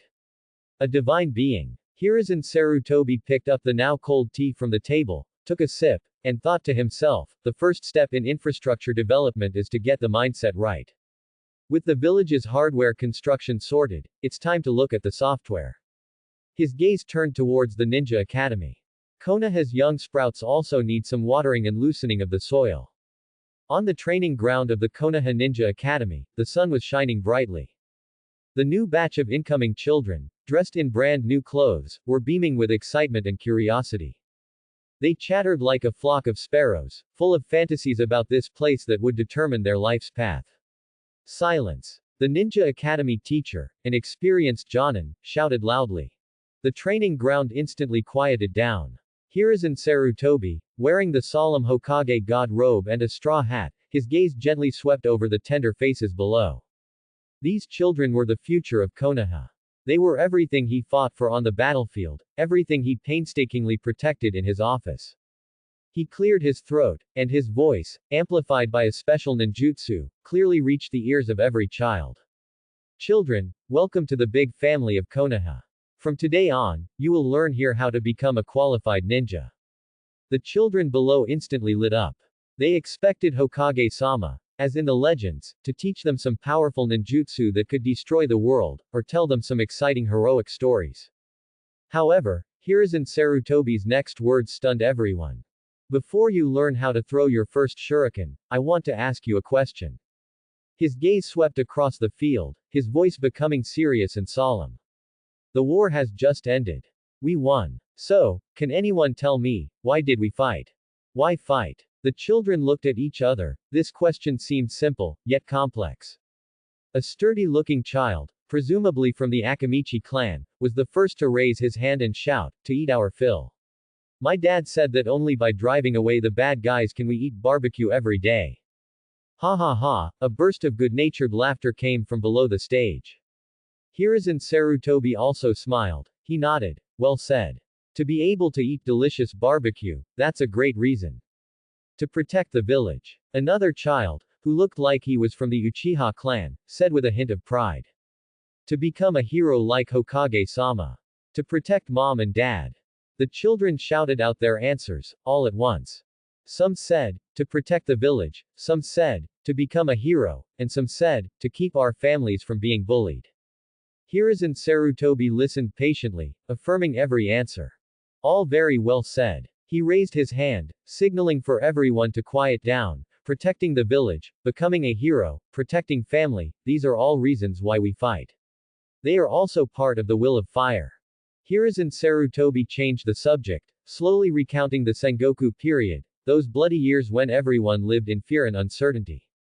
How the Senju and Uchiha, the two most powerful clans, lost countless relatives and comrades in endless hatred and slaughter. Then, he spoke of how the first Hokage, Senju Hashirama, and Uchiha Madara, put aside their hatred and joined forces to establish Konoha, a home for everyone, on a desolate land. Children, you must remember. The establishment of Konoha was not to start new wars, but to end wars. The core of the will of fire is not to make you into killing machines that only obey orders unconditionally. Hiruzen Sarutobi's voice became incredibly solemn. It is to give you the ability to think independently and distinguish right from wrong. It is to make you ask yourselves in your hearts, whenever you receive a mission, does what I am doing violate the original intention of protection? It is to give you the courage and resolve to fight for what is important in your hearts to protect. A true Konoha ninja, his strength should not only be reflected in how many enemies he can kill, but more importantly, in how many smiles he can protect. These words completely overturned the understanding of everyone present. It turned out that the will of fire was not sacrifice, not obedience. It was thought, protection, and resolve. A little boy in the audience unconsciously clenched his small fists. He looked at the man's back on the high platform, and a light flickered in his sapphire blue eyes. He felt something ignite within his heart. When the lesson ended, the children were still immersed in the immense shock, unable to recover for a long time. Hiruzen Sarutobi looked at them and smiled with satisfaction. A seed named, independent personality, free thought, had taken root and sprouted in the hearts of Konoha's future generation. Just as he was about to turn and leave. Please wait. Hokage-sama. A clear and firm voice came from below the stage. It was the little boy. He mustered the greatest courage of his life, ran out of the line, and looked up, directly at the Hokage on the high platform. Hokage-sama, I want to ask, how can we possess the kind of awareness you spoke of? This question also voiced the thoughts of all the children. Hiruzen Sarutobi looked at this golden flash who would illuminate the entire ninja world in the future, and the smile on his face became even gentler. He did not answer directly but reached out and pointed to the three-story Ninja Academy library not far away. The answer is there. It starts with understanding the land beneath our feet and understanding the world around us. I announce that starting tomorrow, the Ninja Academy will officially add 2 compulsory courses. Ninja World Geography and History. And Basic Logic. Hiruzen Sarutobi personally announced the addition of 2 unprecedented compulsory courses, Ninja World Geography and History, and Basic Logic, at the Ninja Academy's opening ceremony. This news, like a gust of wind, quickly spread through the streets and alleys of Konoha, causing quite a stir. Most villagers reacted with curiosity and support. A course personally ordered by Hokage-sama. Then it must be good. Geography and History. Logic. Sounds interesting. I wish I was born a few years later, I'd go listen too. What is logic? Is it a new ninjutsu? However, unlike the widespread discussions among the common people, Konoha's high-ranking officials, after a brief moment of surprise, fell into collective silence. Hokage Advisor's Office. Utatane Kaharu and Homura Mitokado were staring at the new curriculum syllabus personally drafted by the Hokage, wide-eyed. Homura, what do you think? Kaharu rubbed her temples, feeling a bit of a headache. Homura Mitokado pushed up his glasses, carefully reading the content on the syllabus. Ninja World Geography, through learning the geographical features, resource distribution, and customs of various major and minor countries, cultivates students' strategic vision and intelligence analysis capabilities.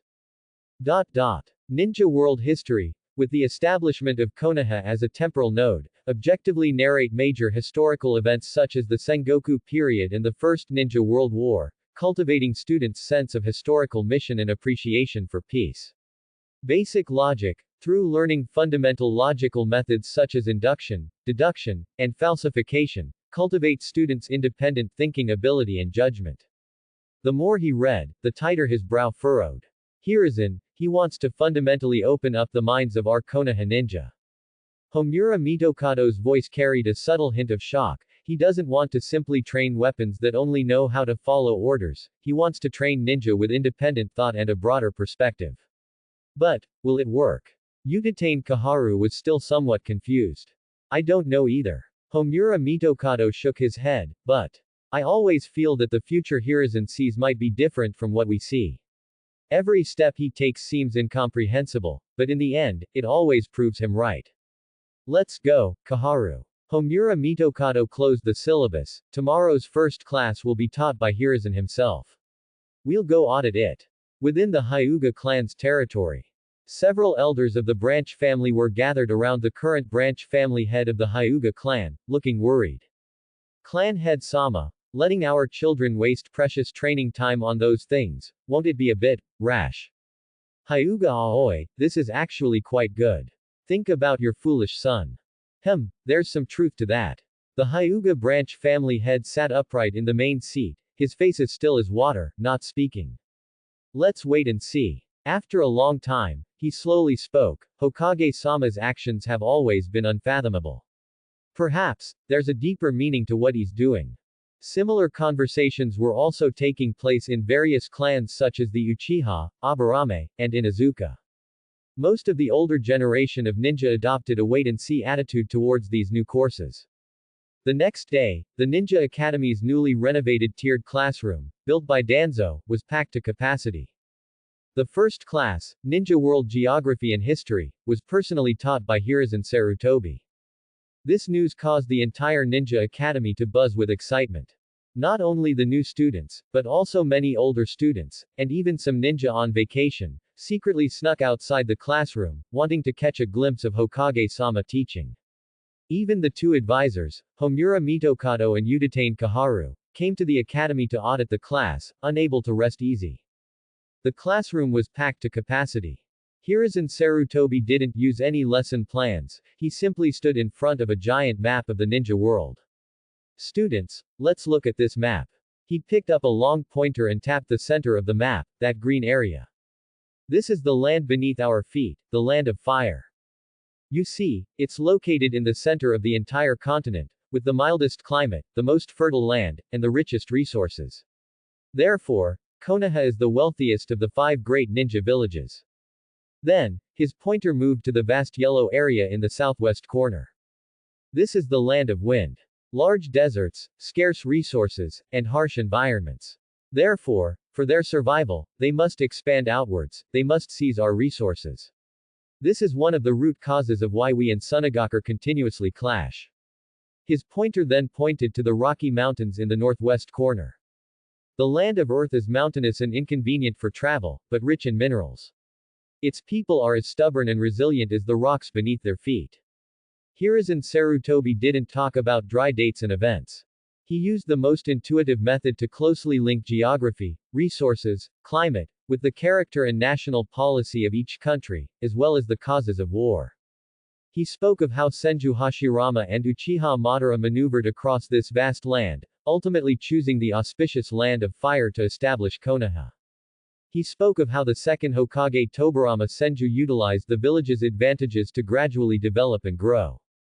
History was no longer cold words on a scroll. It became a magnificent and grand sand table simulation, full of wisdom and strategy. The children below were utterly engrossed. They realized that combat was not just a clash of ninjutsu and taijutsu, but also a contest of geopolitics and resources between nations. He felt a door to a new world slowly opening before him. Inside the classroom, Homura Mitokado and Udatane Kaharu exchanged glances, both seeing deep shock in each other's eyes. Hiruzen, he's teaching them how to become a kage, Homura Mitokado murmured. He finally understood. Hiruzen didn't create this course to turn these children into geographers at all. He was cultivating their big picture perspective. He was making Konoha's future ninja, from the very beginning, stand at a higher dimension to understand this world, to ponder war and peace.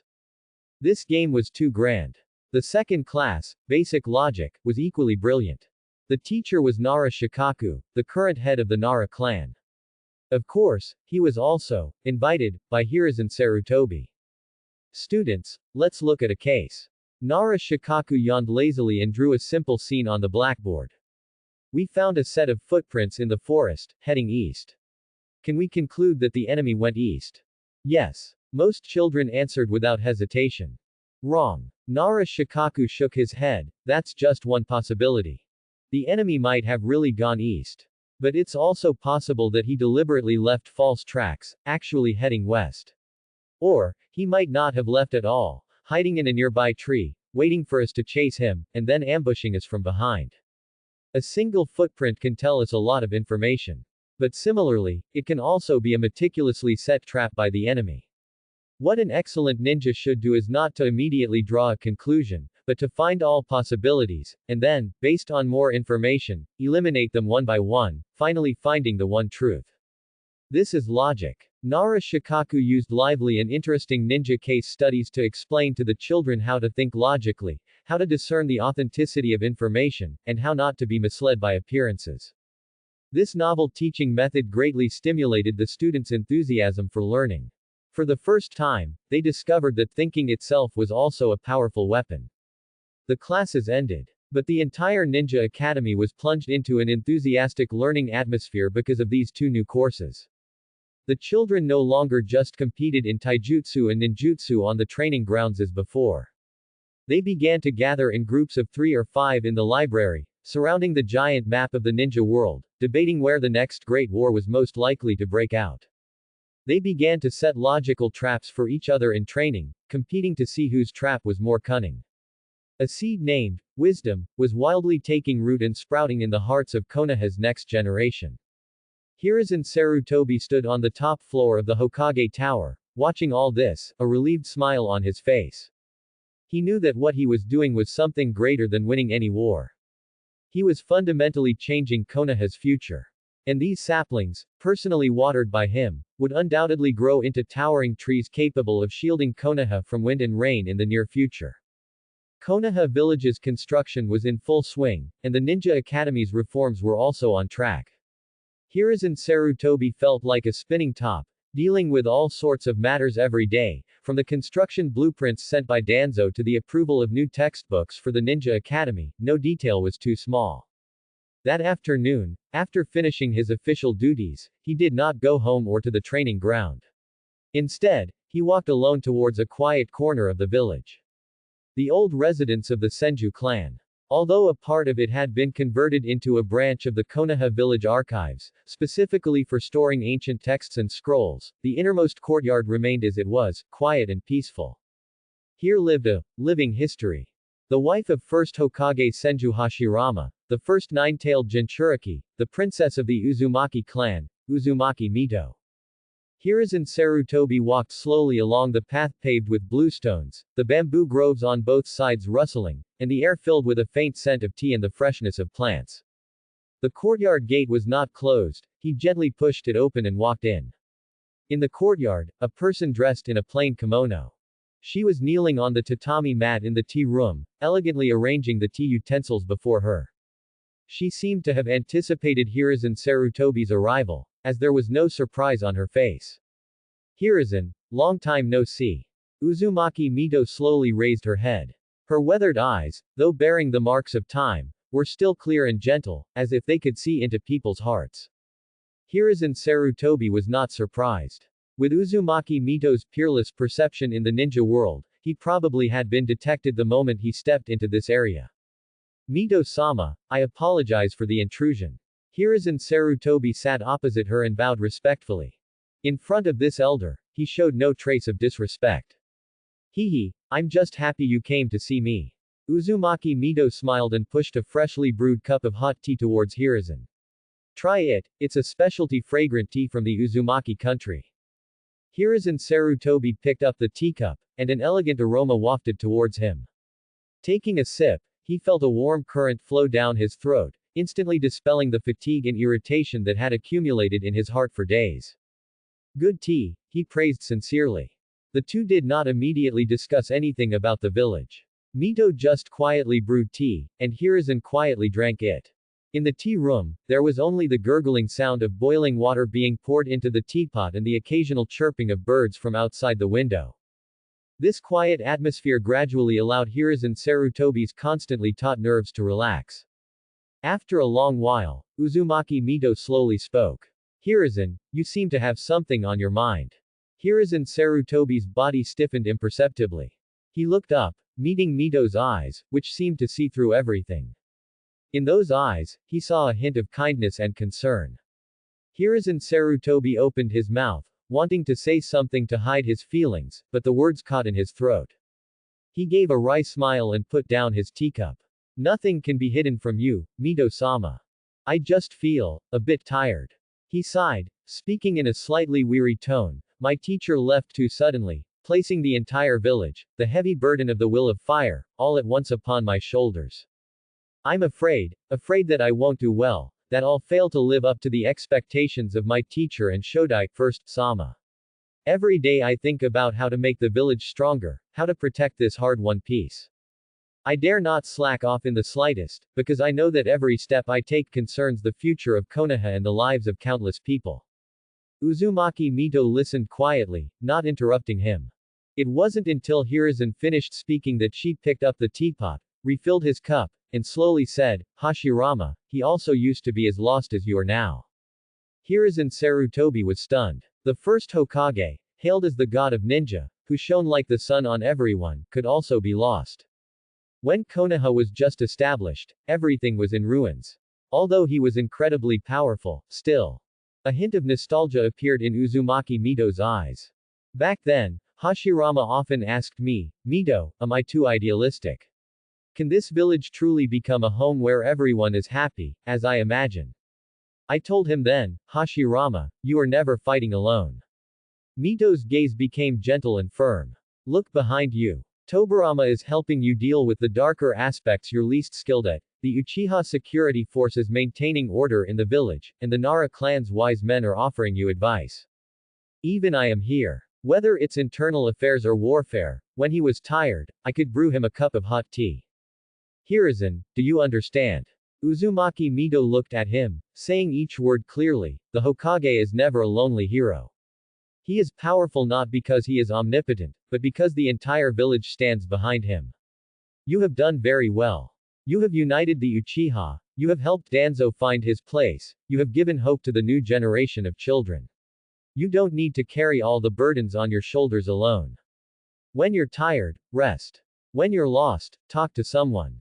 You are not a god, you are just the third Hokage of Konoha, Hiruzen Sarutobi. These words, like the warmest stream, slowly flowed through Hiruzen Sarutobi's heart, which had become parched by loneliness and pressure. Yes, I am not alone. I have Uchiha Kagami, I have Ino Shikacho, and I even have a Danzo whom I've set on the right path. And I have disciples like Tsunade, Jiraiya, and Orochimaru, who are growing vigorously. I also have. Hiruzen Sarutobi glanced at Uzumaki Mito before him, then thought of his wife, Bawako, who always left a light on for him at home. A huge wave of warmth instantly surged through his entire body. Transmigrating to this world, taking on a dangerous mission, dancing on the edge of a knife every day, lonely playing the role of an omniscient prophet. He thought he would continue to be lonely like this forever. Until this moment. Hiruzen Sarutobi truly felt that he had integrated into this world. He had become a true part of this village. Thank you, Mito-sama. Hiruzen Sarutobi raised his teacup and bowed deeply to the wise elder. I understand. He drained the tea in his cup. The tea was still the same tea. But this time, what he tasted was the sweetness of belonging. The newly built Konoha Hospital was the first landmark project completed by Danzo's Konoha construction team. Under the incredibly efficient construction of Danzo's Konoha construction team, a brand new, comprehensive hospital, 3 times larger than the original, rose from the ground in just a few months. And the entire top floor of the hospital was designated as Tsunade and Orochimaru's exclusive research department. This 5-story building utilized a brand new chakra-conducting metal skeleton mixed with soil, designed scientifically with ample lighting, making it the most advanced medical facility in the entire Land of Fire. The hospital's top-floor research department was even specially approved by Hiruzen Sarutobi as an S-rank confidential area, possessing the most cutting-edge equipment and the most generous budget in all of Konoha. At this moment, the atmosphere in the largest laboratory of the research department was so tense it felt like it was about to explode. No. Tsunade slammed her hand down on the experimental table, made of a special alloy, with a loud clang. She pointed at the pale-faced young man opposite her. Orochimaru, your idea is too crazy. These are precisely the data I want to observe. Orochimaru's voice was cold and calm. He adjusted the non-prescription glasses on his nose, and a rational gleam flickered in his golden snake-like eyes. Tsunade, your thinking is too confined by your identity as a healer. We are scientists now. Science requires bold hypotheses and rigorous verification.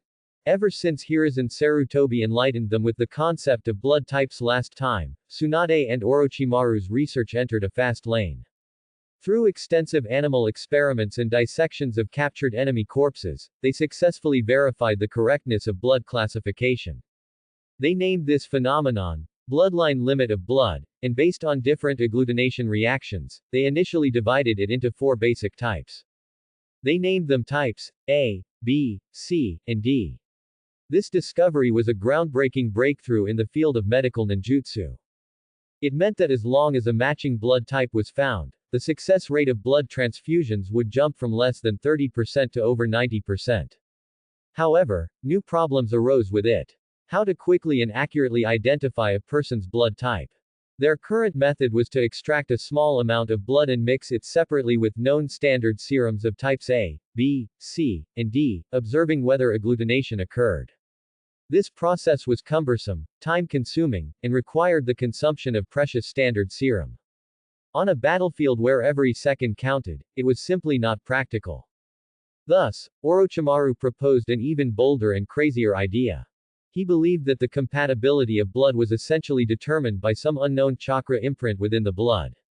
He wanted to find the pattern of this imprint through large-scale mixing experiments, and then develop a ninjutsu or test strip that could directly read blood type information. Tsunade, however, firmly opposed this research method. She believed they should approach it from a safer angle, for example, studying the blood inheritance patterns between parents and children.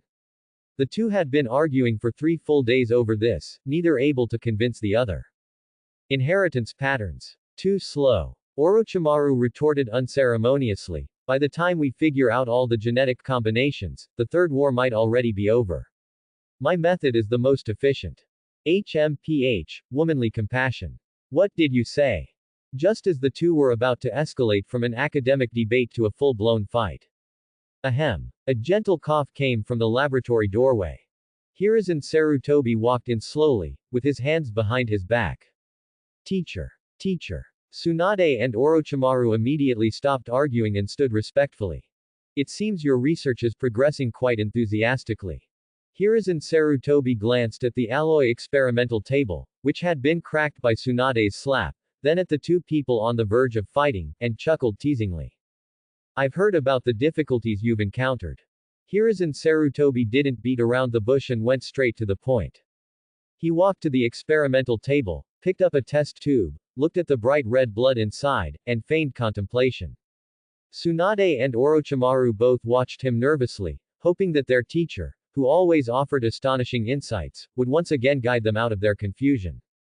Hiruzen Sarutobi pondered for a moment, then slowly spoke.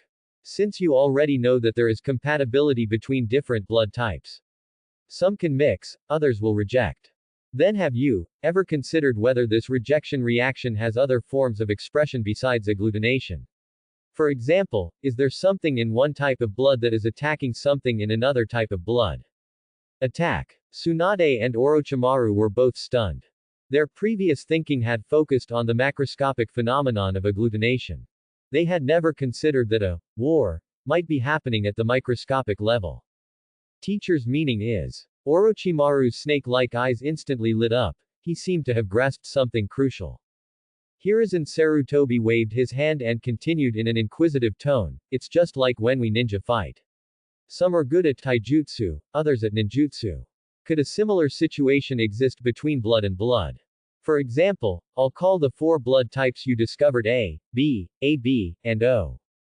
On the red blood cells of A-type blood, there are little A antigens. On the red blood cells of B-type blood, there are B antigens. AB type has both types of little hands. O type has none. At the same time, their serum contains antibodies that specifically attack these little hands. A-type blood has anti-B antibodies, B-type blood has anti-A antibodies, O-type blood has both antibodies, and AB-type blood has no antibodies at all.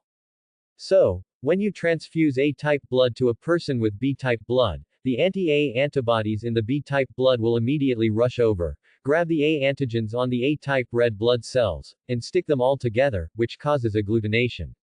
The reverse is also true. And O-type blood, because it has no antigens, will not be attacked when transfused to anyone, making it a universal donor. AB-type blood, because it has no antibodies, can accept anyone's blood, making it a universal recipient. Hiruzen Sarutobi explained the underlying logic of the ABO blood group system to the two in the simplest, most straightforward way, like telling a fairy tale. The entire laboratory fell into a dead silence. Tsunade, Orochimaru, and even Jiraiya, who was eavesdropping nearby, all three were petrified. Their mouths were slightly agape, their eyes wide like copper bells, and their faces were filled with the ultimate philosophical questions of, who am I? Where am I? What did I just hear? Antigens. Antibodies. Type A. Type B. Type O. Universal donor. Universal recipient. What kind of theory is this? Especially Orochimaru. His brain, which pursued truth and prided itself on being a genius, completely crashed at this moment. He felt that his previous research report, dozens of pages long and of which he was so proud, was utterly incomparable to his teacher's short, fairy tale, of a few minutes. So this is the origin of blood. Classification. Antigens, antibodies. Orochimaru began to frantically murmur these two words, and brilliant light erupted from his golden snake-like eyes. He seemed to see a door to a new world, leading to the ultimate mysteries of life science, slowly opening for him.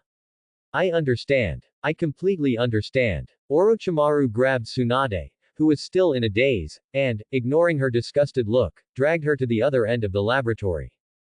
Classification. That's right. How could we not have thought of it?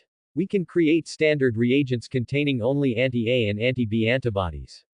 With just 2 drops of blood, we can identify anyone's blood type in seconds. We can even try to separate and modify these antigens and antibodies. Tsunade. We are going to change the world. The two rushed off in such a flurry, leaving their Hokage teacher behind. Hiruzen Sarutobi looked at their invigorated backs and smiled with relief.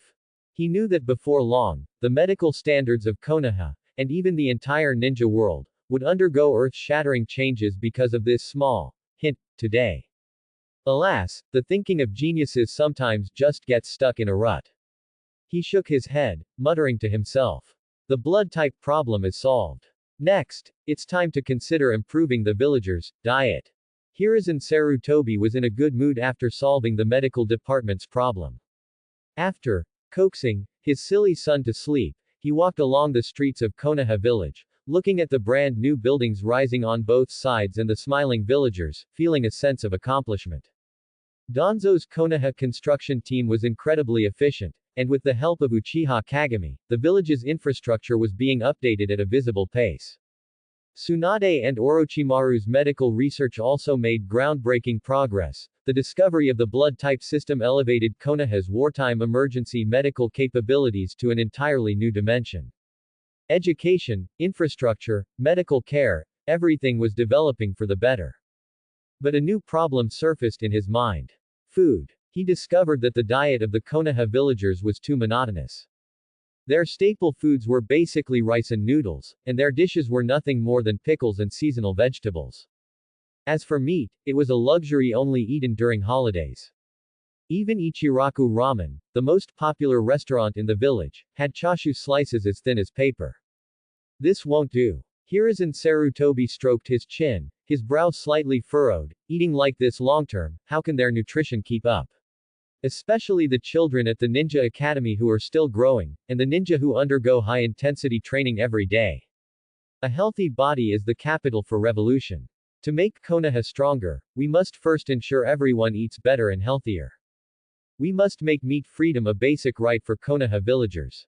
A grand vision gradually took shape in his mind. The next day, Hokage Tower, high-level conference room. Hiruzen Sarutobi convened Nara Shikaku, Akamichi Torafu, the Yamanaka clan head, the Inazuka clan head, Inazuka Tsubasa, and several jonin responsible for logistics and material allocation, for a unique, agricultural development seminar. On a giant map, he circled a large area of land outside the village that had been abandoned due to war. Everyone, I've invited you here today to discuss something important. Hiruzen Sarutobi got straight to the point, directly distributing a plan he had drafted overnight to everyone. Preliminary concept for establishing a Konoha ecological farm. Hokage-sama, what is this? Nara Shikaku looked puzzled. Please, everyone, take a seat. Hiruzen Sarutobi gestured to the items on the table and said directly, today, I've invited you here not to discuss military matters or politics, but to discuss one problem, food. Food. Akamichi Torafu's eyes lit up at the word, and he subconsciously patted his round belly. Yes, food. Hiruzen Sarutobi's expression was serious. I've recently discovered that our village's diet is very monotonous. There are few types of vegetables, and meat is even scarcer. This not only affects the quality of life for the villagers but also limits the combat effectiveness of our ninja. How can a village that can't even achieve meat freedom be strong? His last sentence was delivered with conviction. Akamichi Torafu nodded repeatedly, expressing his strong agreement. Nara Shikaku, on the other hand, wore an expression of helpless resignation, accustomed to Hokage-sama's unconventional style. Therefore, I've decided to establish an unprecedented Konoha ecological farm on the land outside the village that has been idle due to war. Hiruzen Sarutobi spread a large map on the table. Ecological farm. Everyone heard a new term. Yes. Hiruzen Sarutobi pointed at the map and began to elaborate on his grand vision. First, the cultivation area. He looked at Nara Shikaku. Shikaku, your Nara clan has guarded the medicinal herb garden for generations and understands plant habits best. I hope you will be responsible for the farm's cultivation planning. Here, I have a newly developed rice variety. Saying this, Hiruzen Sarutobi took out 2 sealing scrolls from his embrace. Of course, these were superior varieties cultivated by Orochimaru, that research fanatic, through hybridization and selection, based on memories from his previous life. Its yield is more than 3 times that of ordinary rice. I need you to plant it on a large scale using the most scientific methods. Nara Shikaku picked up a few grains of rice, examined them in his palm, and a hint of surprise flashed in his eyes. These rice grains were indeed plumper than any variety he had ever seen. Secondly, the breeding area. Hiruzen Sarutobi's gaze turned to Akamichi Torafu. Torafu, when it comes to researching food, no one is more professional than your Akamichi clan. The task of raising pigs, cattle, and sheep will be entrusted to you. Don't you need to consume a lot of calories to perform the partial expansion jutsu? Perfect. I approve of you legitimately researching how to make pigs fatter and meat more delicious. Really, Hokage-sama. Akamichi Torafu's mouth was practically watering. Researching how to eat could also become a village mission. Was there such a good thing in the world? Of course. Hiruzen Sarutobi nodded with a smile, then looked at the Inuzuka clan head. Inuzuka clan head, I need your ninja hounds. Not for battle, but for herding. Use your tracking skills and teamwork to manage the livestock on the farm, preventing them from getting lost or being attacked by wild beasts. The Inuzuka clan head was stunned for a moment, then understood the Hokage's intention. This was indeed a good task that could fully utilize their family's strengths without much danger. Finally, Hiruzen Sarutobi's gaze swept over everyone. This farm is not just for solving our food problem. It is also a strategic reserve base. A self-sufficient food lifeline. In future wars, its importance will be no less than a military fortress. Their own families going to farm and raise pigs. It sounded a bit demeaning. But if this matter concerned the village's strategic security, and if it developed, there would also be related benefits. My Akamichi clan, I am the first to agree. Akamichi Torafu slammed the table, spitting as he spoke, to ensure every villager can eat grilled meat. This is part of the will of fire. Nara Shikaku, though complaining, also nodded. In the long run, this is indeed a good move. My Nara clan has no objections. The Inuzuka clan head also expressed his support. The plan was successfully passed. An agricultural dream team, forged by Konoha's major secret jutsu clans, was about to be born. The plan was approved, but a new problem arose. Who would manage this unprecedented, vast farm composed of multiple secret jutsu clans? This person must be powerful enough to command respect. They must be absolutely reliable and deeply trusted by the Hokage. And they must have enough patience and meticulousness to handle the intricate agricultural affairs. Everyone's gaze, by coincidence, scanned the conference room. Finally, Hiruzen Sarutobi's gaze fell on a corner of the conference room. There, a tall man with short silver-white hair leaned against the wall, silently wiping his white-fanged short sword, which gleamed with cold light. Tsukumo Hatake. Ever since he rendered great service on the Land of Wind battlefield and went through the choice between mission and comrades, Hiruzen had transferred him back to the village to temporarily serve as his bodyguard. Feeling the Hokage's gaze, Tsukumo Hatake looked up, a hint of confusion in his eyes. Hiruzen Sarutobi looked at him, a benevolent smile on his face that made Tsukumo feel a bit uneasy. Tsukumo, have you been feeling idle lately, staying in the village? It's all right, Hokage-sama. Tsukumo had a bad feeling. How about this, I'll give you an S-rank long-term mission. An S-rank, long-term mission. Tsukumo Hatake's body unconsciously tensed. As Konoha's top assassination ninja, S-rank missions were not unfamiliar to him. They usually meant infiltrating enemy territory, assassinating an important figure, or stealing top-secret information. Each time, it was accompanied by life-threatening danger. He was ready to once again rush to the battlefield. However, Hiruzen Sarutobi's next words left him completely stunned. That's right, an S-rank mission. Hiruzen Sarutobi's expression was as serious as could be. I appoint you as the first director of the newly established Konoha Ecological Farm. You will be fully responsible for all construction, production, and security work of the farm. Nani? Me. Tsukumo suspected his ears were malfunctioning. Farm director. Raising pigs. Farming. This was an S-rank mission. Not only him, but everyone else in the conference room also looked at Hokage-sama with extremely strange eyes. This was even more outrageous than asking Akamichi Torafu to go on a diet. Hokage-sama, did you make a mistake? Tsukumo's mouth twitched. He felt that his ninja career might be about to reach a major turning point. I didn't make a mistake, Tsukumo. Hiruzen Sarutobi's tone was beyond doubt. He walked in front of Tsukumo, patted his shoulder, and his eyes became deep and sincere. Tsukumo, do you think a military fortress that provides troops to the front lines is important? Important. Tsukumo nodded. Then isn't a farm that provides food and meat for the entire Konoha village, for hundreds of thousands of ninja and civilians, also important? Tsukumo was stunned. This farm is Konoha's future food lifeline. Its strategic significance is even more important than any border fortress. There can be absolutely no mistakes here. Hiruzen Sarutobi's voice was full of solemnity. Therefore, I must entrust this position to the person I trust the most, and who is also the strongest, to protect it. And that person is you, Tsukumo Hatake. These words deeply shook Tsukumo's heart. Food lifeline, strategic significance, he had never looked at agriculture from this perspective before. But, Hokage-sama, I don't know how to farm or raise pigs at all, Tsukumo said with a lack of confidence. If you don't know, you can learn. Hiruzen Sarutobi smiled. I believe that a top swordsman who can precisely cut an enemy's chakra threads can also precisely plan the spacing of every field ridge. A top assassin who can patiently lurk in the desert for 3 days and 3 nights can also patiently observe the growth cycle of every rice plant. What's more, you are not fighting alone. Hiruzen Sarutobi pointed to the clan heads of Ino-Shika-cho and the Inuzuka clan next to him.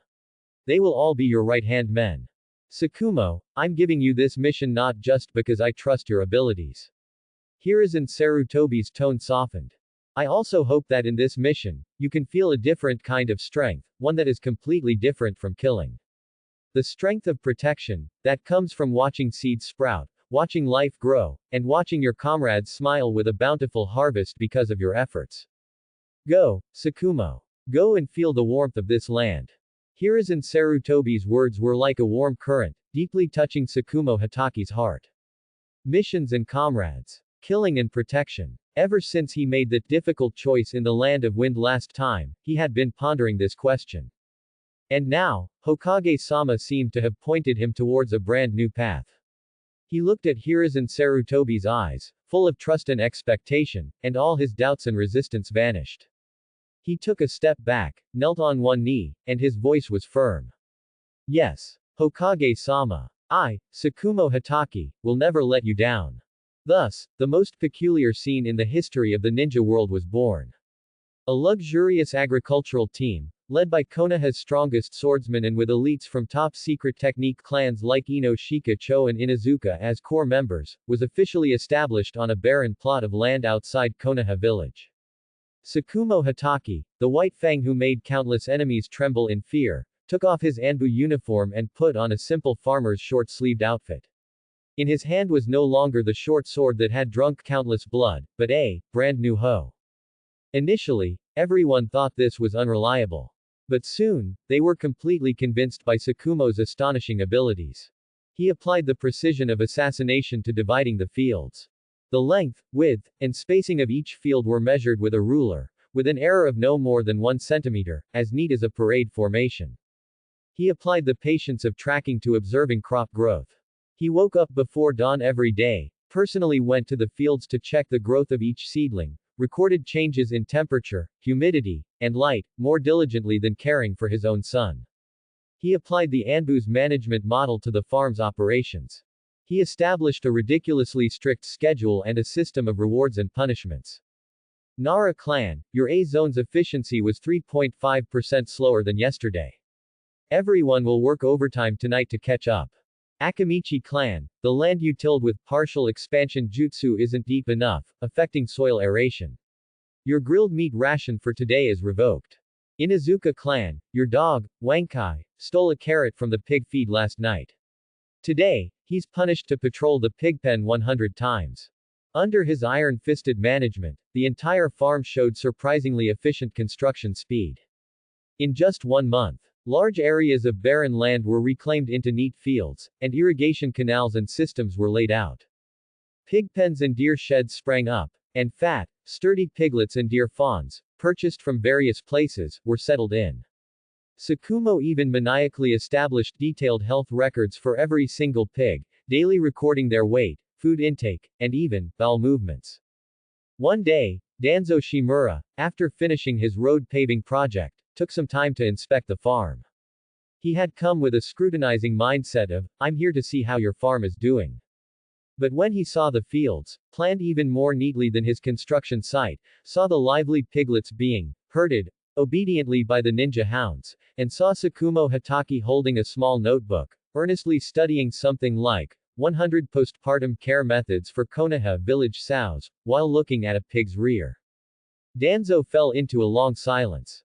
For the first time, in the field of construction, which he was most proud of, he felt a strong sense of crisis and competition.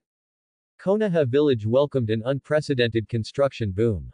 Ever since the Second Great Ninja War ended with Konoha's complete victory, the entire village had been immersed in an atmosphere of soaring enthusiasm.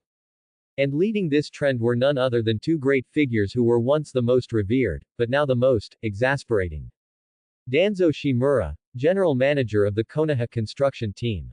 Sakumo Hatake, General Manager of the Konoha Ecological Farm. One focused on infrastructure, the other on farming. These two men, who should have been shining brightly in Anbu or on the battlefield, were now reaching new heights in their respective, small plots of land. Hokage-sama. Advisor Danzo worked through the night yesterday and successfully completed the paving of the southern section of Hokage Avenue 3 days ahead of schedule. The entire avenue is now fully connected, with a flatness error of no more than 3 centimeters. Hokage-sama. Manager Sakumo also worked through the night yesterday to deliver piglets, and Big Black Flower in Farm Area A successfully gave birth to 12 healthy piglets, setting a new village record for the number of piglets in a single litter. In the Hokage's office, Hiruzen Sarutobi looked at the triumphant reports from the two Anbu ninja and felt his temples throbbing. He put down his brush, rubbed his brow wearily, and felt a sense of powerlessness. Is this the Hokage's office, or the production team's headquarters? He couldn't help but grumble inwardly. One reports how many meters of road were paved, the other reports how many piglets were born. What kind of things am I worrying about? However, despite the grumbling, seeing the village get better day by day and the smiles on the villagers' faces grow, his heart was still filled with satisfaction. All right, I understand. Hiruzen Sarutobi waved his hand. Tell Danzo that the road is well built, but he needs to pay attention to construction safety. Also tell Sakumo that postnatal care for the mother pigs must be followed up, so they don't develop any lingering illnesses. Yes. The two Anbu ninja acknowledged the order and instantly vanished. Hiruzen Sarutobi sighed deeply and picked up the documents again. Although the process was a bit off track, the results were good. Konoha was steadily advancing towards his ideal ninja utopia, one that was both strong and happy. Danzo Shimura had been in a very good mood lately, even somewhat euphoric. Ever since Hiruzen entrusted him with the heavy responsibility of the Konoha construction team, he felt as if a whole new door had opened in his life. Watching wide, flat roads being born under his hands, seeing brand new houses rise from the ground, that sense of accomplishment in transforming a wasteland into a prosperous district was far more substantial and even more addictive than orchestrating a successful assassination in the shadows. He, Danzo Shimura, was using his own hands to forge the strongest foundation for the great tree that was Konoha. This feeling made him energetic every day, to the point where even sleeping felt like a waste of time. However, this wonderful mood was completely shattered today by a report from the Konoha Ecological Farm. What? The first batch of special supply pigs has been born. And because they used the Akamichi clan's secret feed and the Inuzuka clan's happy free-range method, they've been named Konoha Pig No. 1 by Hokage-sama. Danzo held the report in his hand, his face darkening. Sakumo Hatake. Ever since Hiruzen gave him the S-rank mission for the farm, that white-haired man had been like a shot of adrenaline. He, on the other hand, directly transplanted the Anbu's management model, lock, stock, and barrel, to the farm. Things like the Mother Pig Post-Natal Care Manual, Anbu Edition, the Analysis Report on the Commonalities between Rice Growth Cycles and Stealth Missions, and he even came up with a Pigsty KPI assessment system, where pigs that didn't meet their targets reportedly had their feed for the next day withheld. Absurd. Absolutely absurd. But what was even more absurd was that his methods actually worked. The farm's construction speed was advancing by leaps and bounds, and now even the first batch of results had emerged. As for his side, although Hokage Avenue was fully connected, most of the subsequent renovations were still in the blueprint stage. A strong sense of competition burned fiercely in Danzo's heart. He felt as if he had returned to the days when he and Hiruzen competed for promotion under the second Hokage. Someone. Danzo called out the door. A root ninja silently appeared before him. Immediately gather all construction team leaders. Tonight, everyone will work overtime. Before dawn tomorrow, I want to see the foundations of the West District Commercial Street completely laid. Anyone who dares to delay will have their bonus for this month cancelled directly. Yes. Just as Danzo was preparing to go all out and compete with Tsukumo's farm, an unexpected event occurred. Lord Danzo. This is bad. A root ninja responsible for the daily patrol of Hokage Avenue rushed in, looking panicked. Why are you panicking? Has the sky fallen? Danzo snapped impatiently. No, it's on Hokage Avenue. Danzo's pupils suddenly constricted. Hokage Avenue was a prestige project for Konoha village, which he personally supervised and had only been open to traffic for a few days. Now, a death had occurred. Without a word, his figure flashed, and he disappeared from the office. When he arrived at the scene, it had already been cordoned off by Uchiha ninja of the security force. In the crowd, he immediately saw the body lying on the ground. The deceased was a young ninja, wearing the attire of the Hyuga clan. His death was gruesome, he had clearly suffered immense pain. What happened? Danzo's voice was icy. A Uchiha captain of the security force quickly stepped forward and respectfully reported, Lord Danzo, according to preliminary investigations, the deceased is a member of the Hyuga clan's branch family, named Hyuga Kumo. According to witnesses, after he had an argument with a main family member today, the other party activated the caged bird seal on his forehead with a cursed seal, and he ultimately died in agony due to brain tissue destruction. Where is that main family member? Danzo's expression grew increasingly grim. We've already apprehended him, he's over there.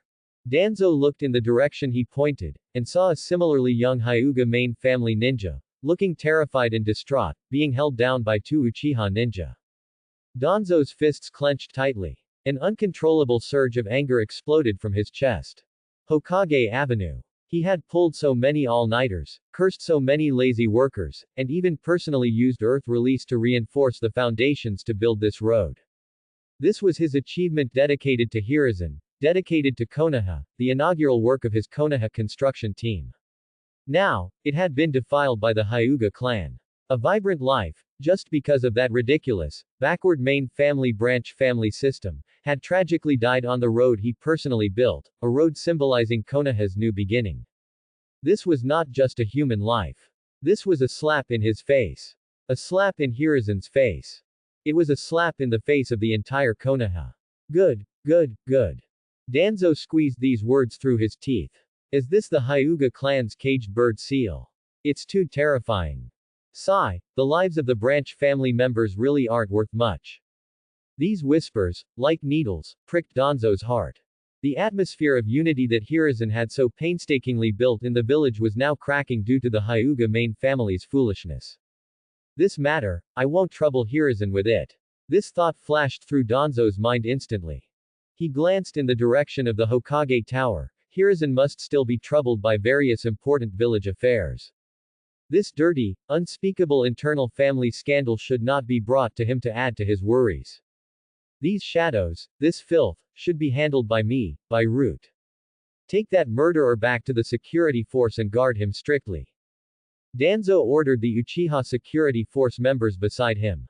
Yes, Lord Danzo. As for the body. Danzo looked at the already cold body on the ground, a complex emotion flashing in his eyes. Notify the Hyuga clan to claim their person themselves. With that, he turned and walked towards Root's underground base. His silhouette, stretched long by the setting sun, appeared incredibly gloomy. He was going to see someone. Uchiha Kagami. Because Kagami's identity was too special. He understood the stubbornness of the great clans, yet he also agreed with Hiruzen's ideals. The two of them appearing together, one playing the good cop and the other the bad cop, would be perfect. Hyuga clan, a cold glint flashed in Danzo's eyes. The problem that sensei couldn't solve back then, today, I will thoroughly solve it for Hiruzen. He had already made up his mind. This fire, ignited by the Hyuga clan themselves, would completely burn away their decaying main family system. And he would be the one to add the fiercest fuel. The Hyuga clan's compound was situated in a quiet corner of Konoha village, its high walls separating it from the outside world's clamor, forming a self-contained haven. Everything here exuded an ancient, solemn aura. From the layout of the courtyards to the austere clothing worn by the clan members, and even to their uniformly serious and expressionless faces.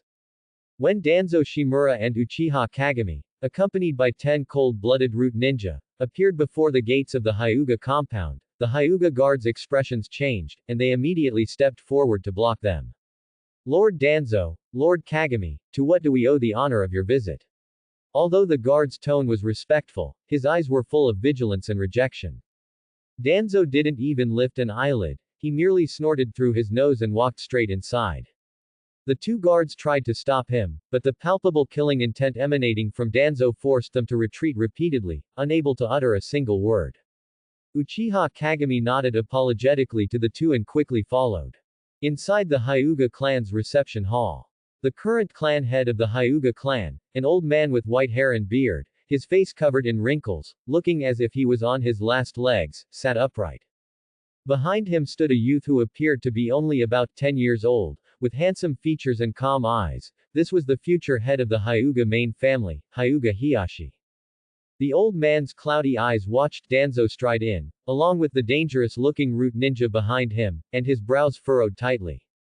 Elder Danzo, may I ask the meaning of your grand entrance into my Hyuga compound with such a large entourage?